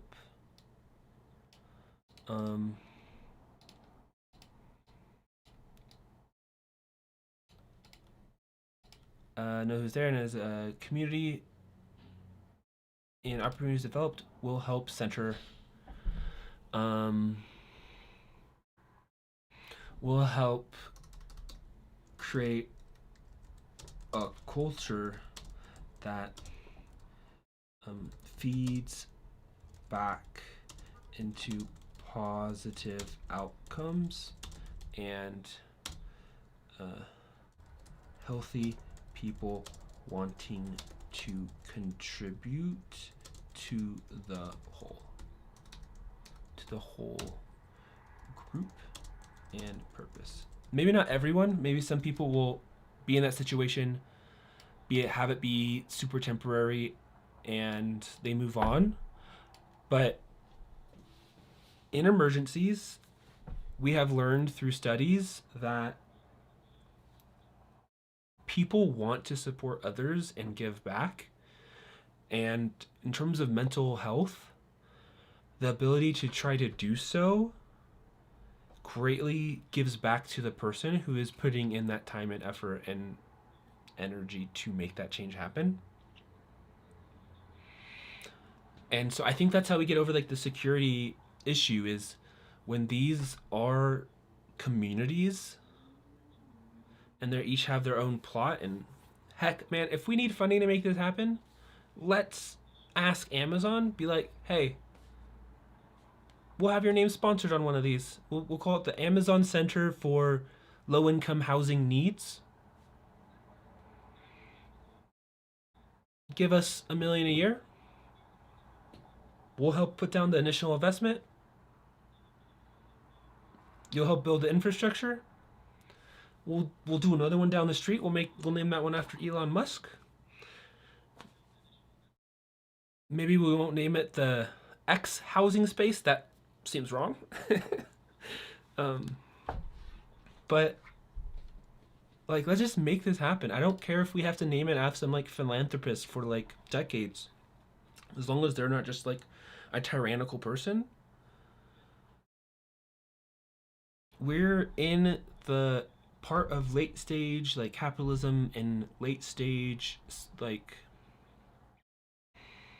maybe not society building, but like we're in the important part where if we don't get things together, things can get really bad. And honestly, like, future generations will be able to look back at how seriously we were trying to solve things. And at this point, we can feed enough people. We have the resources to house everyone. We have, if we take on the environmental issue and our infrastructure well enough, can decarbonize quick enough and protect our water, our air, our oceans, our ecosystems. And so I do see this as like a bigger part of the picture of changing the conversation on what is possible. Like, we have to give people an idea of how the future can look, and we have to have confidence in our ideas. And part of that is testing assumptions, so you know that your plan isn't just made up baloney. But fighting for and vocalizing and planting the seed for what is possible in other people's minds. And I think that is what I would love to see some of our change makers do. We saw like a program in Arizona that was turning, I think, parking garages into housing spaces and allowing people to safely park and sleep in their vehicles. But again, there are these like seasonal needs, and if not done intentionally, the community core won't be there, and it will just increase the costs. And this buys us time to build out more housing for not just the low income or those in poverty, but for low to medium. Do we need more high income housing? Probably not, but not focusing on that one right now. So we're just gonna bring these things to consider down.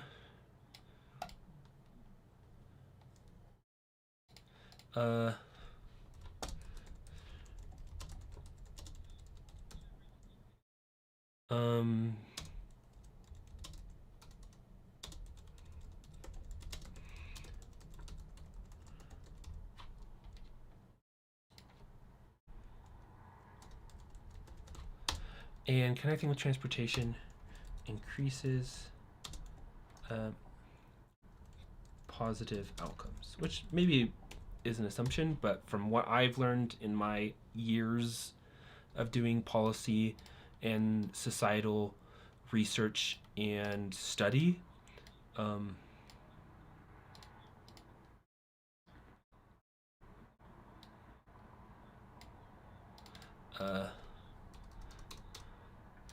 need to have a general model that scales in short and long term. So that's what I want to explore with you all today. I think we're going to do one more deep dives.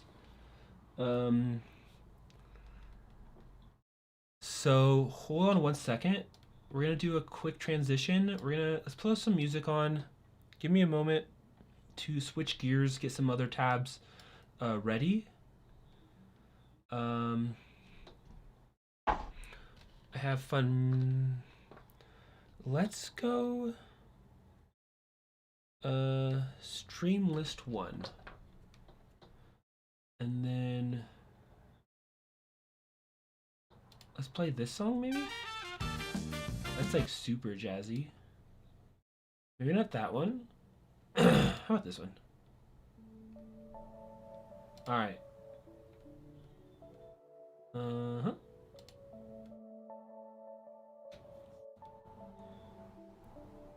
Alright.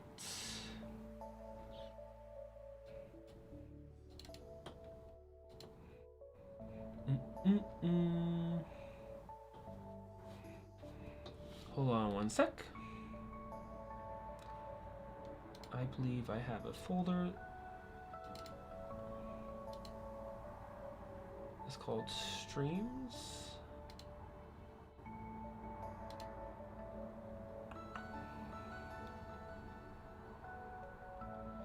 I'm tired 'cause I got up at 7 a.m. Doo-doo. It's probably in a community-driven folder somewhere. Here we go. How about that one? And I just want to see if this works, really. Okay, it works. It just needs to be...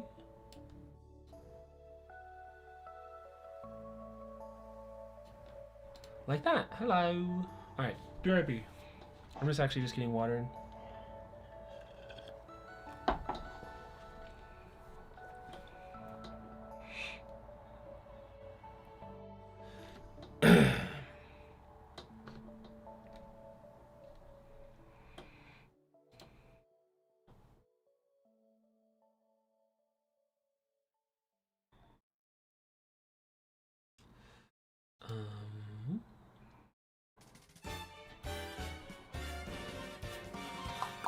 I didn't push the button. The loop button.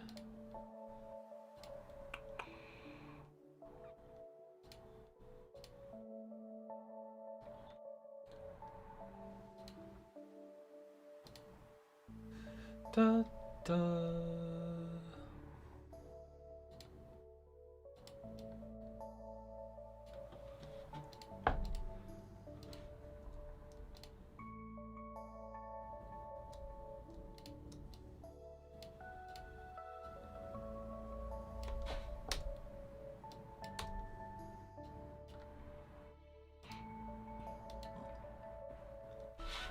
Excuse me?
Okie dokies. Doo.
Mm.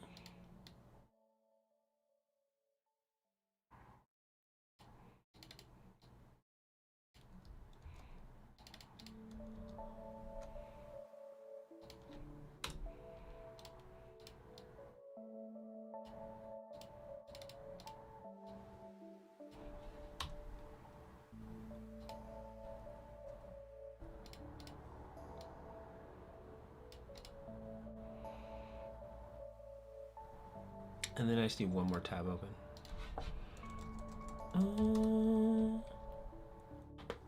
Oof.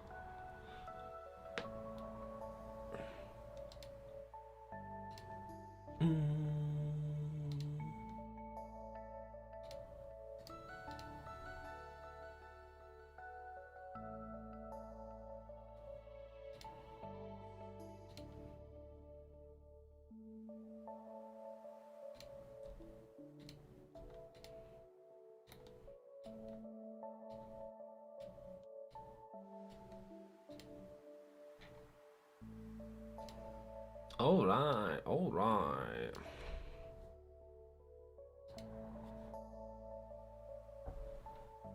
All right. I think I'm gonna stand up for this next one. Finish off by standing up. Ooh. Do a little stretchy.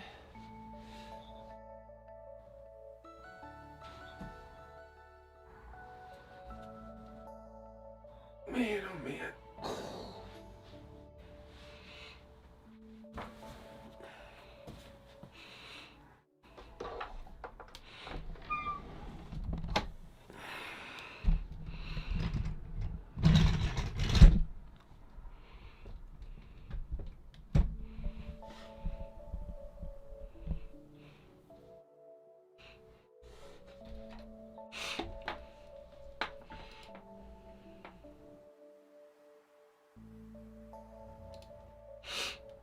Okay.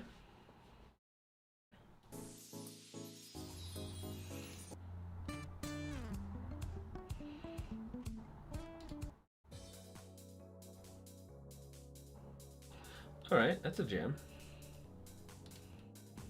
Okay. Oh, turn that back off. Hello. Hi, hello again, stream. We have one more story we're gonna jump into, but before we do so, I like to take some time to shout out an ally, a friend, someone doing good work out there. And today's shout out that I want to throw some love and support behind, someone who I've shouted out before on like Instagram and other social media platforms, but they just hit a big point in their career and progress, and I'm talking about, drum roll, we're talking about the clothing cycle. a business that puts on clothing swaps, upcycling, sewing clubs, and curated secondhand shop online. They just went through a business boot camp and working on this offering. And through their Instagram, put on events and showcase different aspects of fashion and style and change and community that is helping tackle an issue in the fashion industry and kind of also societally consumption issue we have where we're just moving way too fast and it's leading to lots of waste. But there's so many shirts and outfits and dresses out there that can still be relevant. Maybe they don't fit you anymore, but that doesn't mean there isn't a spot for them. And some of these items are upcycled, meaning they may be a type of fabric that is used to mend another piece of clothes, add style to it. And so certain pieces are custom made for musicians, for artists, for being able to express yourself. On top of putting on these clothing swaps where you can bring in your old clothes, look for mutual aid, look through the mutual aid clothes for other things for you to wear. And then also this Depop online store where some of these vintage dresses or clothes or these secondhand items are then posted so that you can take a look and build out availability for these secondhand items to find people in these other ways. So I just want to give them a shout out before we go into our last segment. The Clothing Cycle puts on great events, vending, clothing swaps, custom clothing, style consultations. If it has to do with fashion, sustainable fashion consultations.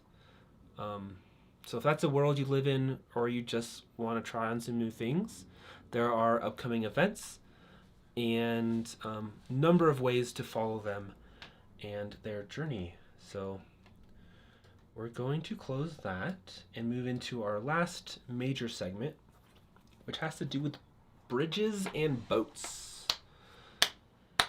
For those who may not have seen or heard, though it's happened over a week ago and there's a video of it, so I feel like it's made its rounds pretty far and wide, was the boat crashing into the bridge and it just like crumbling.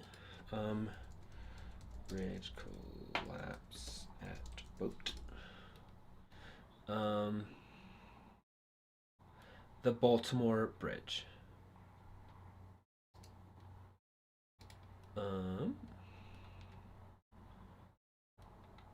Workers had little warning. There was this industrial tanker that lost power, I believe, lost steering. They put in an SOS. Police and other emergency workers try their best to keep people off the bridge and get people who are on the bridge doing construction off. And the boat, upon making contact with the bridge, immediately collapsed it because of just the size of the bridge itself. So let's swoop back over to Port of Baltimore, collision location, ship path, and the bridge itself. And let's go Port of Baltimore. Port of Baltimore. Let's get a map. And so I'm going to bring together two different topics. Um, did they already take the bridge down? Is it that? Is it this bridge? Um,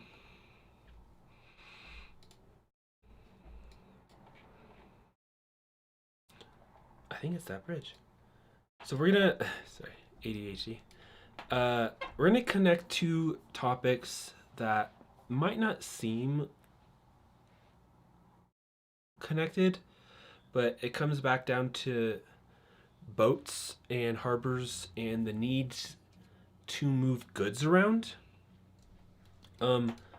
This is one of the top ports in America, and you can see the level of infrastructure. That's like a waste treatment plant. That's not necessarily connected to the port infrastructure, but there is all these different parts for ships to come in. All these different areas where union, well, maybe they're not all union, but harbor workers and ships come together to move goods around, drop them off for the United States, have them spread across the East Coast, load up more goods from across the United States, ship them out. And the Francis Scott Key Bridge, which apparently, if we switch back over, Google has already temporarily closed and changed it so it no longer appears, is the main way into this port. The bridge collapsed. It's partly underwater. I think it's part of the issue. Looked for survivors, try their best, but at a point now where have to move towards clearing and trying to get the infrastructure back up, both in terms of clearing it, and I just imagine it's traffic there is, that's like one of the 4 main paths from getting from one side of Baltimore to the other.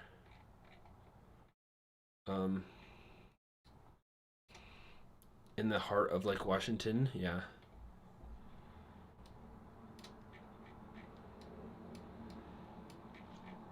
And so what do? There's some people in places that still have their port access, and so I'm sure they are moving boats around, and that some of these organizations and companies are doing their best to support and make things continue to move while other people work to clear and come up with a plan that works, gets them to a point of progress and at least the port fully working again, let alone the years it's going to take to build the bridge and infrastructure up again. Like that shouldn't be happening. There shouldn't be boats losing power and at that scale. And so my thought was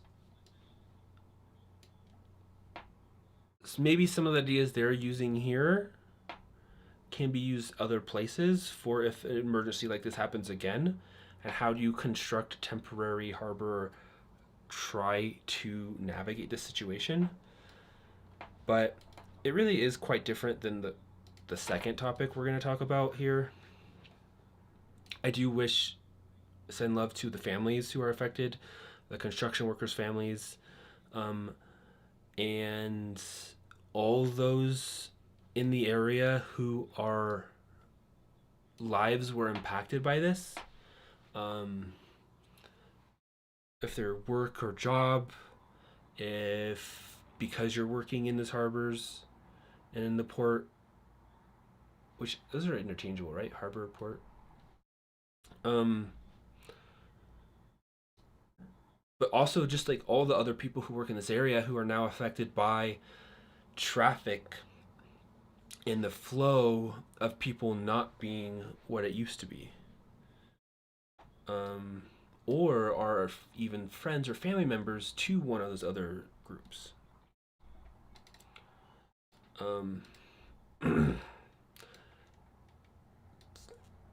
And those outside of this who will be affected by delay in goods or services. It has wide-ranging effects, probably in the billions of dollars. That I hope the company responsible for that boat pays and is able to pay back. Hope you got insurance. All right. And while that does have to do with harbors and has to do with boats, we are flying to a different part of the world. We do not need to be Port of Baltimore anymore. To another part of the world undergoing a crisis. Though this one is claiming lives tens of thousands more. And one we should and need to be talking about more, because humanitarian aid is needed. There are people, there's extreme famine risk where Israel is using it as a tool, constricting aid, constricting the ability to get fresh water, fresh food,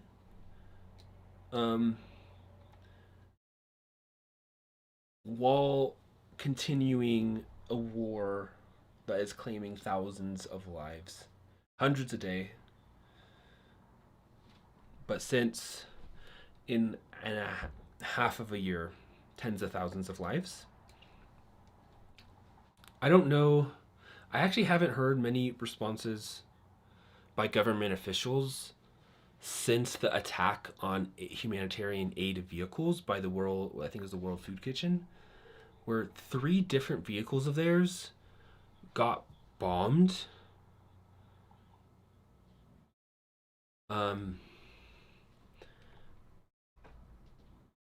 With weapons that are more or less our own.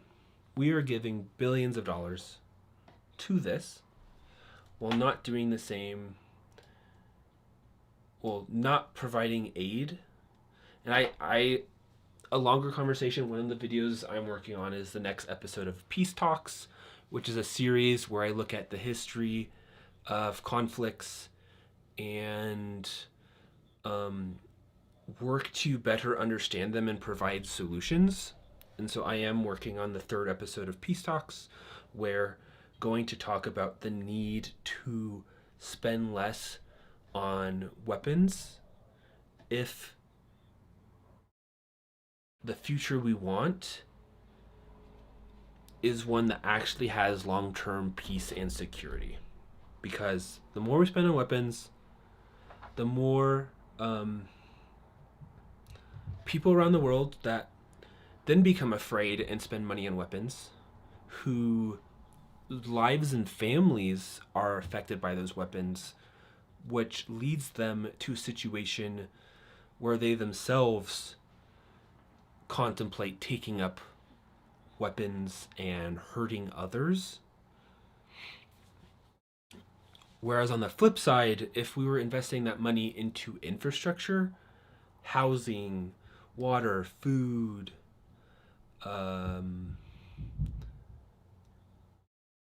like even those are a great start. We, while providing a narrative of moving towards peace and justice, and that future generations do not have to be beholden to this conflict and this this narrative and outcome of taking lives in response to taking lives and land and resources. That's how we get to like heaven on earth, to a future where security really isn't an issue, because if everyone has the ability to have food and a roof over their heads, be near community and loved ones, and pursue a way to help out that community, if that is available to people, why would we be continuing to perpetrate harm? And we're at a point where I do think we can, at a global level, create the resources needed for that. We can plant the trees, let them grow, collect the trees, build housing. We can mass produce. We can the materials needed to build tents, create tents, put out tents, concrete, all these other forms of being able to build housing, plant food, grow food, protect water, have access to clean water. So that's the long-term vision of, I think, what we need to do, which does take a global shift in priorities and leaders willing to put ideas like that on a bigger stage and fight for them.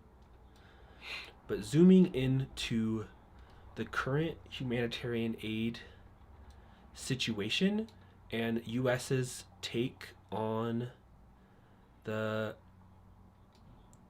genocide, the war. I don't think the US government has used the word genocide. I think they're calling it a war.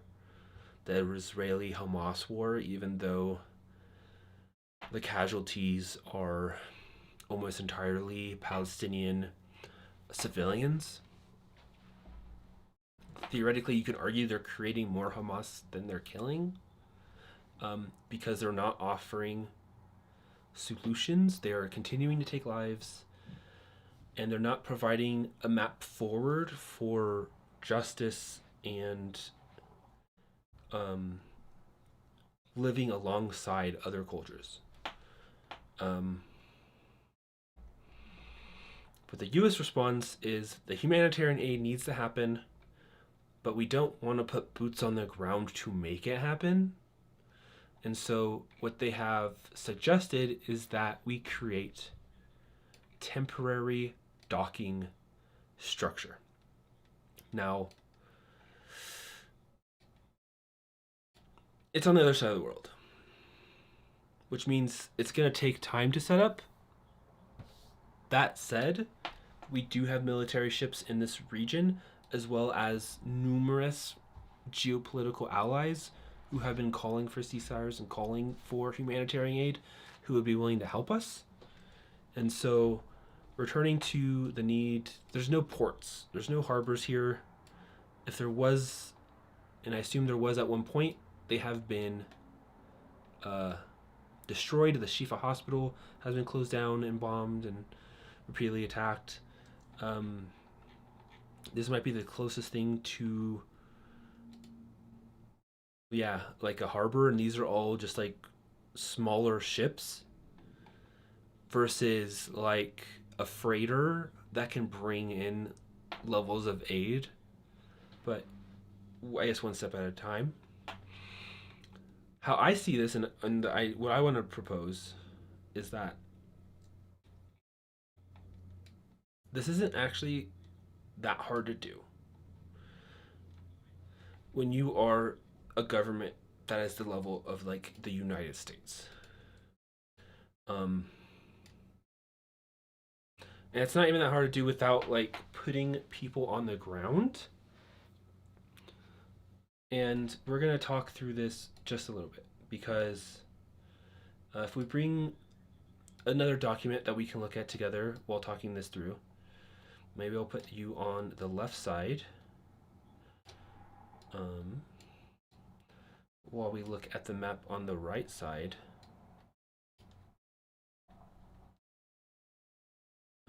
Bring back my whiteboard, please.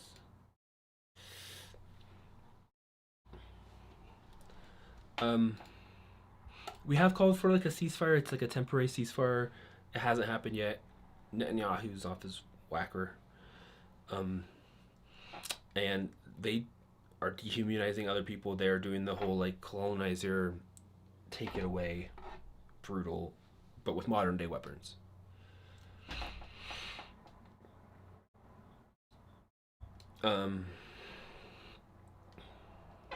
There are other solutions to this, but they are not engaging with it. They are,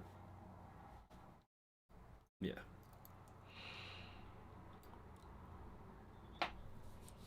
Bringing in humanitarian aid right now has the bottleneck of how do you get the supplies safely into the area and then do so in a way where it is able to not be monopolized by a faction like Hamas or a group who then uses those aid to further create harm. The thing is, if it's something that we are controlling the procedures of, and vocalize a message of, hey, spread this food out across, and that as a country we are working to create stability and peace. I think there is this opportunity where those looking for peace can forge it through narrative, through conversation, by providing aid and no longer fence sitting, which would offer hope. It would offer a path to change, and I do think would put us on the map in the world stage as someone who is willing to look at the ways we have done things and turn a new leaf.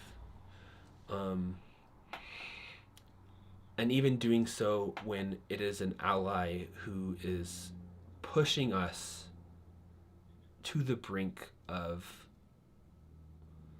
what it means to be a supporter of justice and peace or not. Which is so interesting because like we send so much aid to like Israel and are able to do this because of money and weapons we give them. So like if I was president, I would be just like so much more up like in Israel's face. It's like, are you trying to like isolate yourself from the world? Are you trying to like bring potential harm to your military forces and people, not only here but around the world? Like, what are you guys doing? Like, we won't put money towards that. Let's put money towards aid and housing infrastructure and other needs, food. But essentially I want to share is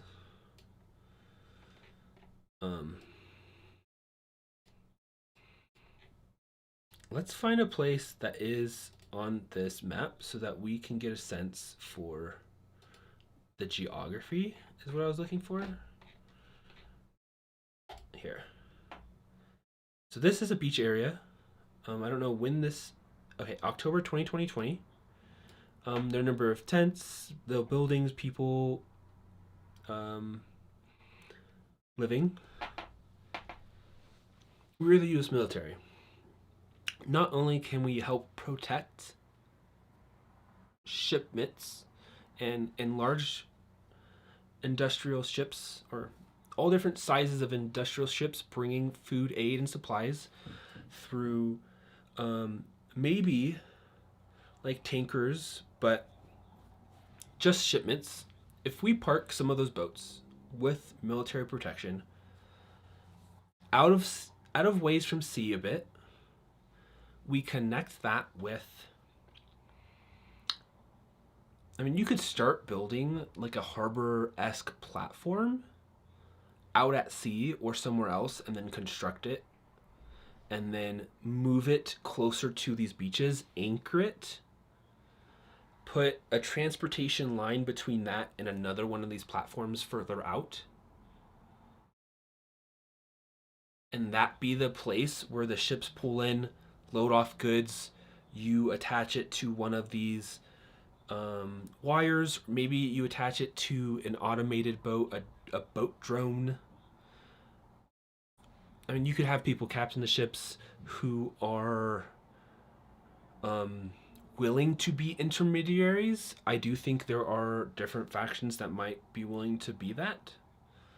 But even if you didn't know, we can figure out boats that have automatic controls that can then bring supplies to that harbor platform.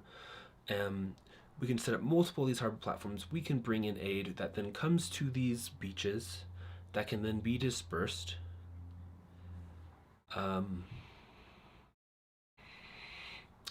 For 100th of the cost that we gave to weapons in the last year. Now it does, maybe the fact that we're moving resources specifically around the world, our battleships, etc., whatever, to make this happen might have this like higher level of cost, and then the paying of boats and acquiring food supplies to feed people in mass. But honestly, like, the food exists, the interest exists, and the humanitarian need is there, that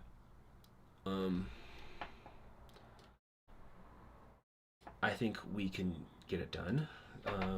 U.S. create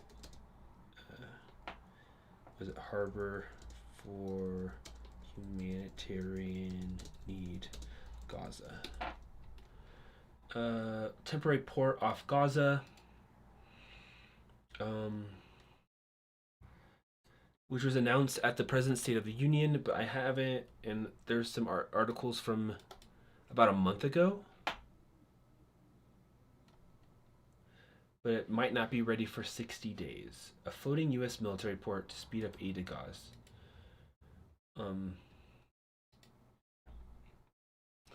So, like, I mean, but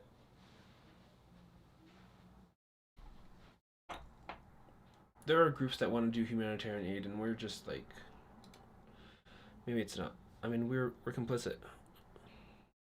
We're spending billions on weapons that are going to this. Why are we just giving like billions away to conflict and war? I don't get it.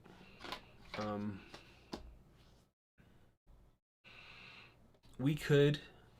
I wrote an article a few years ago when Elon Musk was buying Twitter. I still have the article up if we go to my website. Community sharing group, news.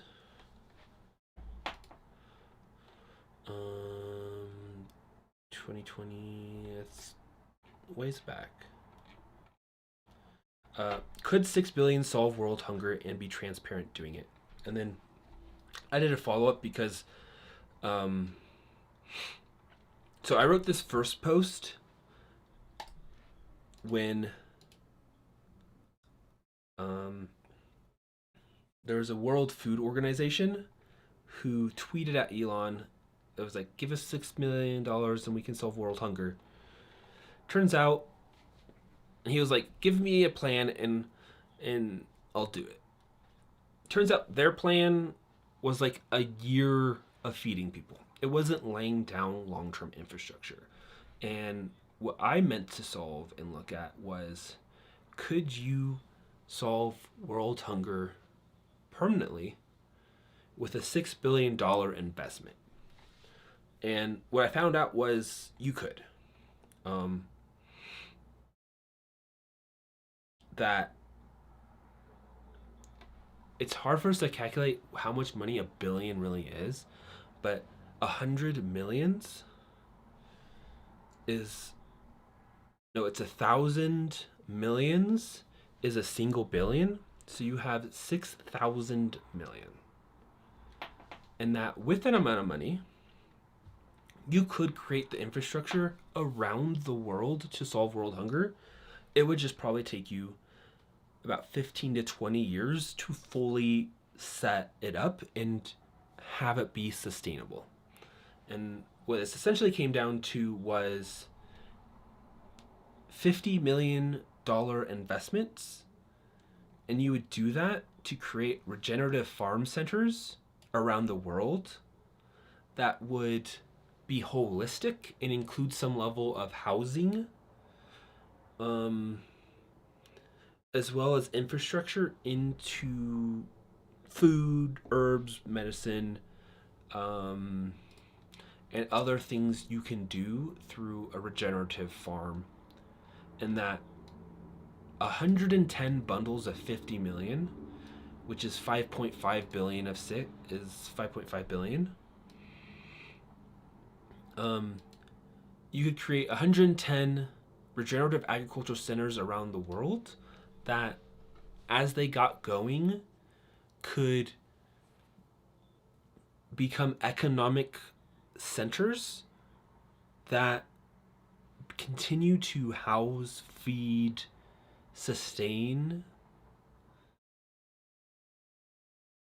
communities across the world and cover geographically enough space where we're feeding everyone. Because right now we're creating enough food, but it's not spread out enough and secure enough, and handled well enough. But through this and over time, could do so. And then I went and when Elon Musk was buying Twitter, with it being him spending over like 40 billion, I was like, this is just like more money to do this. And all of this to show that the United States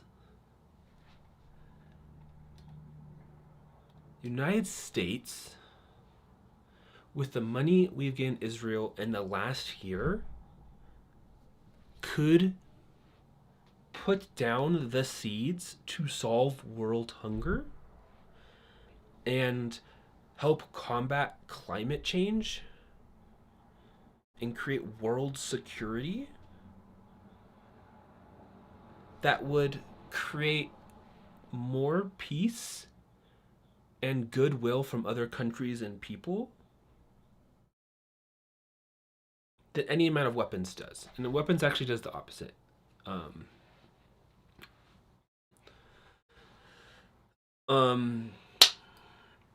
And I don't see anyone like willing to call this out at the like highest levels of like.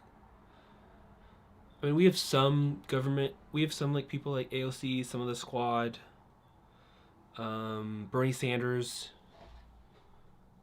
who are who have called for spending less on weapons and ceasefire and aid. But I just don't think as a public we understand that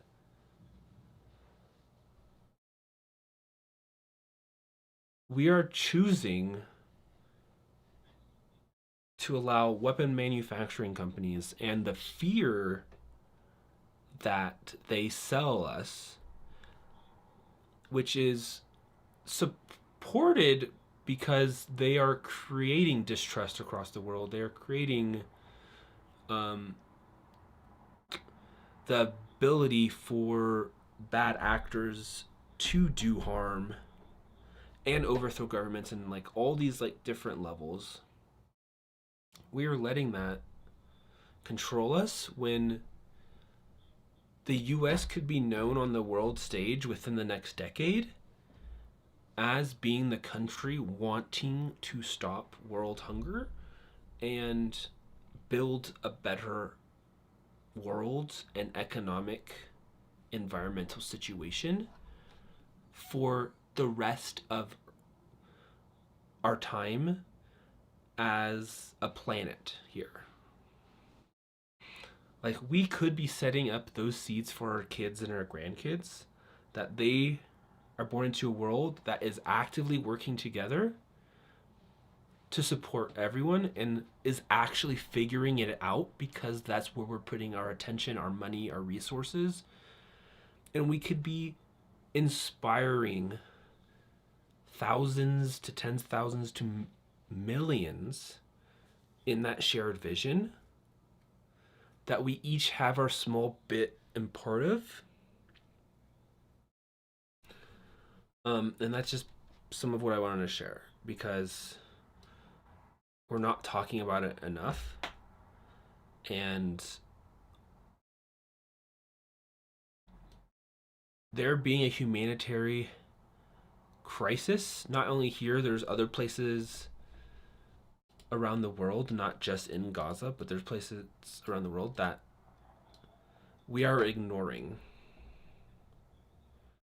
when we could be planting seeds for the future, where, yeah, our kids and our grandkids are able to travel the world without risk of climate catastrophe, climate migration, instability, war. And I think it comes down to telling some countries and some politicians and some companies that they're not allowed to just exploit and use violence as a mechanism to, and deceit, to get what they want. So that's the last topic I have for us today, stream.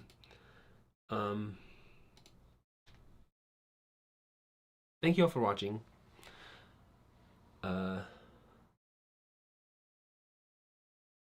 Today we did a little bit something different, but I think it leans into some of my skills and my passions and what's been on my mind, both locally and around the world. We can do better. There are people fighting to make these changes happen at very different, all the way up and down, at the personal level, at the community level, at the local, state, national level, and at the world level. We can't lose hope of that. We're each person out there that's actively trying to do good and be a service to their family and their community is helping in that, in your own way. It's not always easy, especially if you're an empath, especially if you track some of these topics as your work, or because you have loved ones that are attached. Do your best. Don't give up hope. Continue to work for peaceful solutions and change.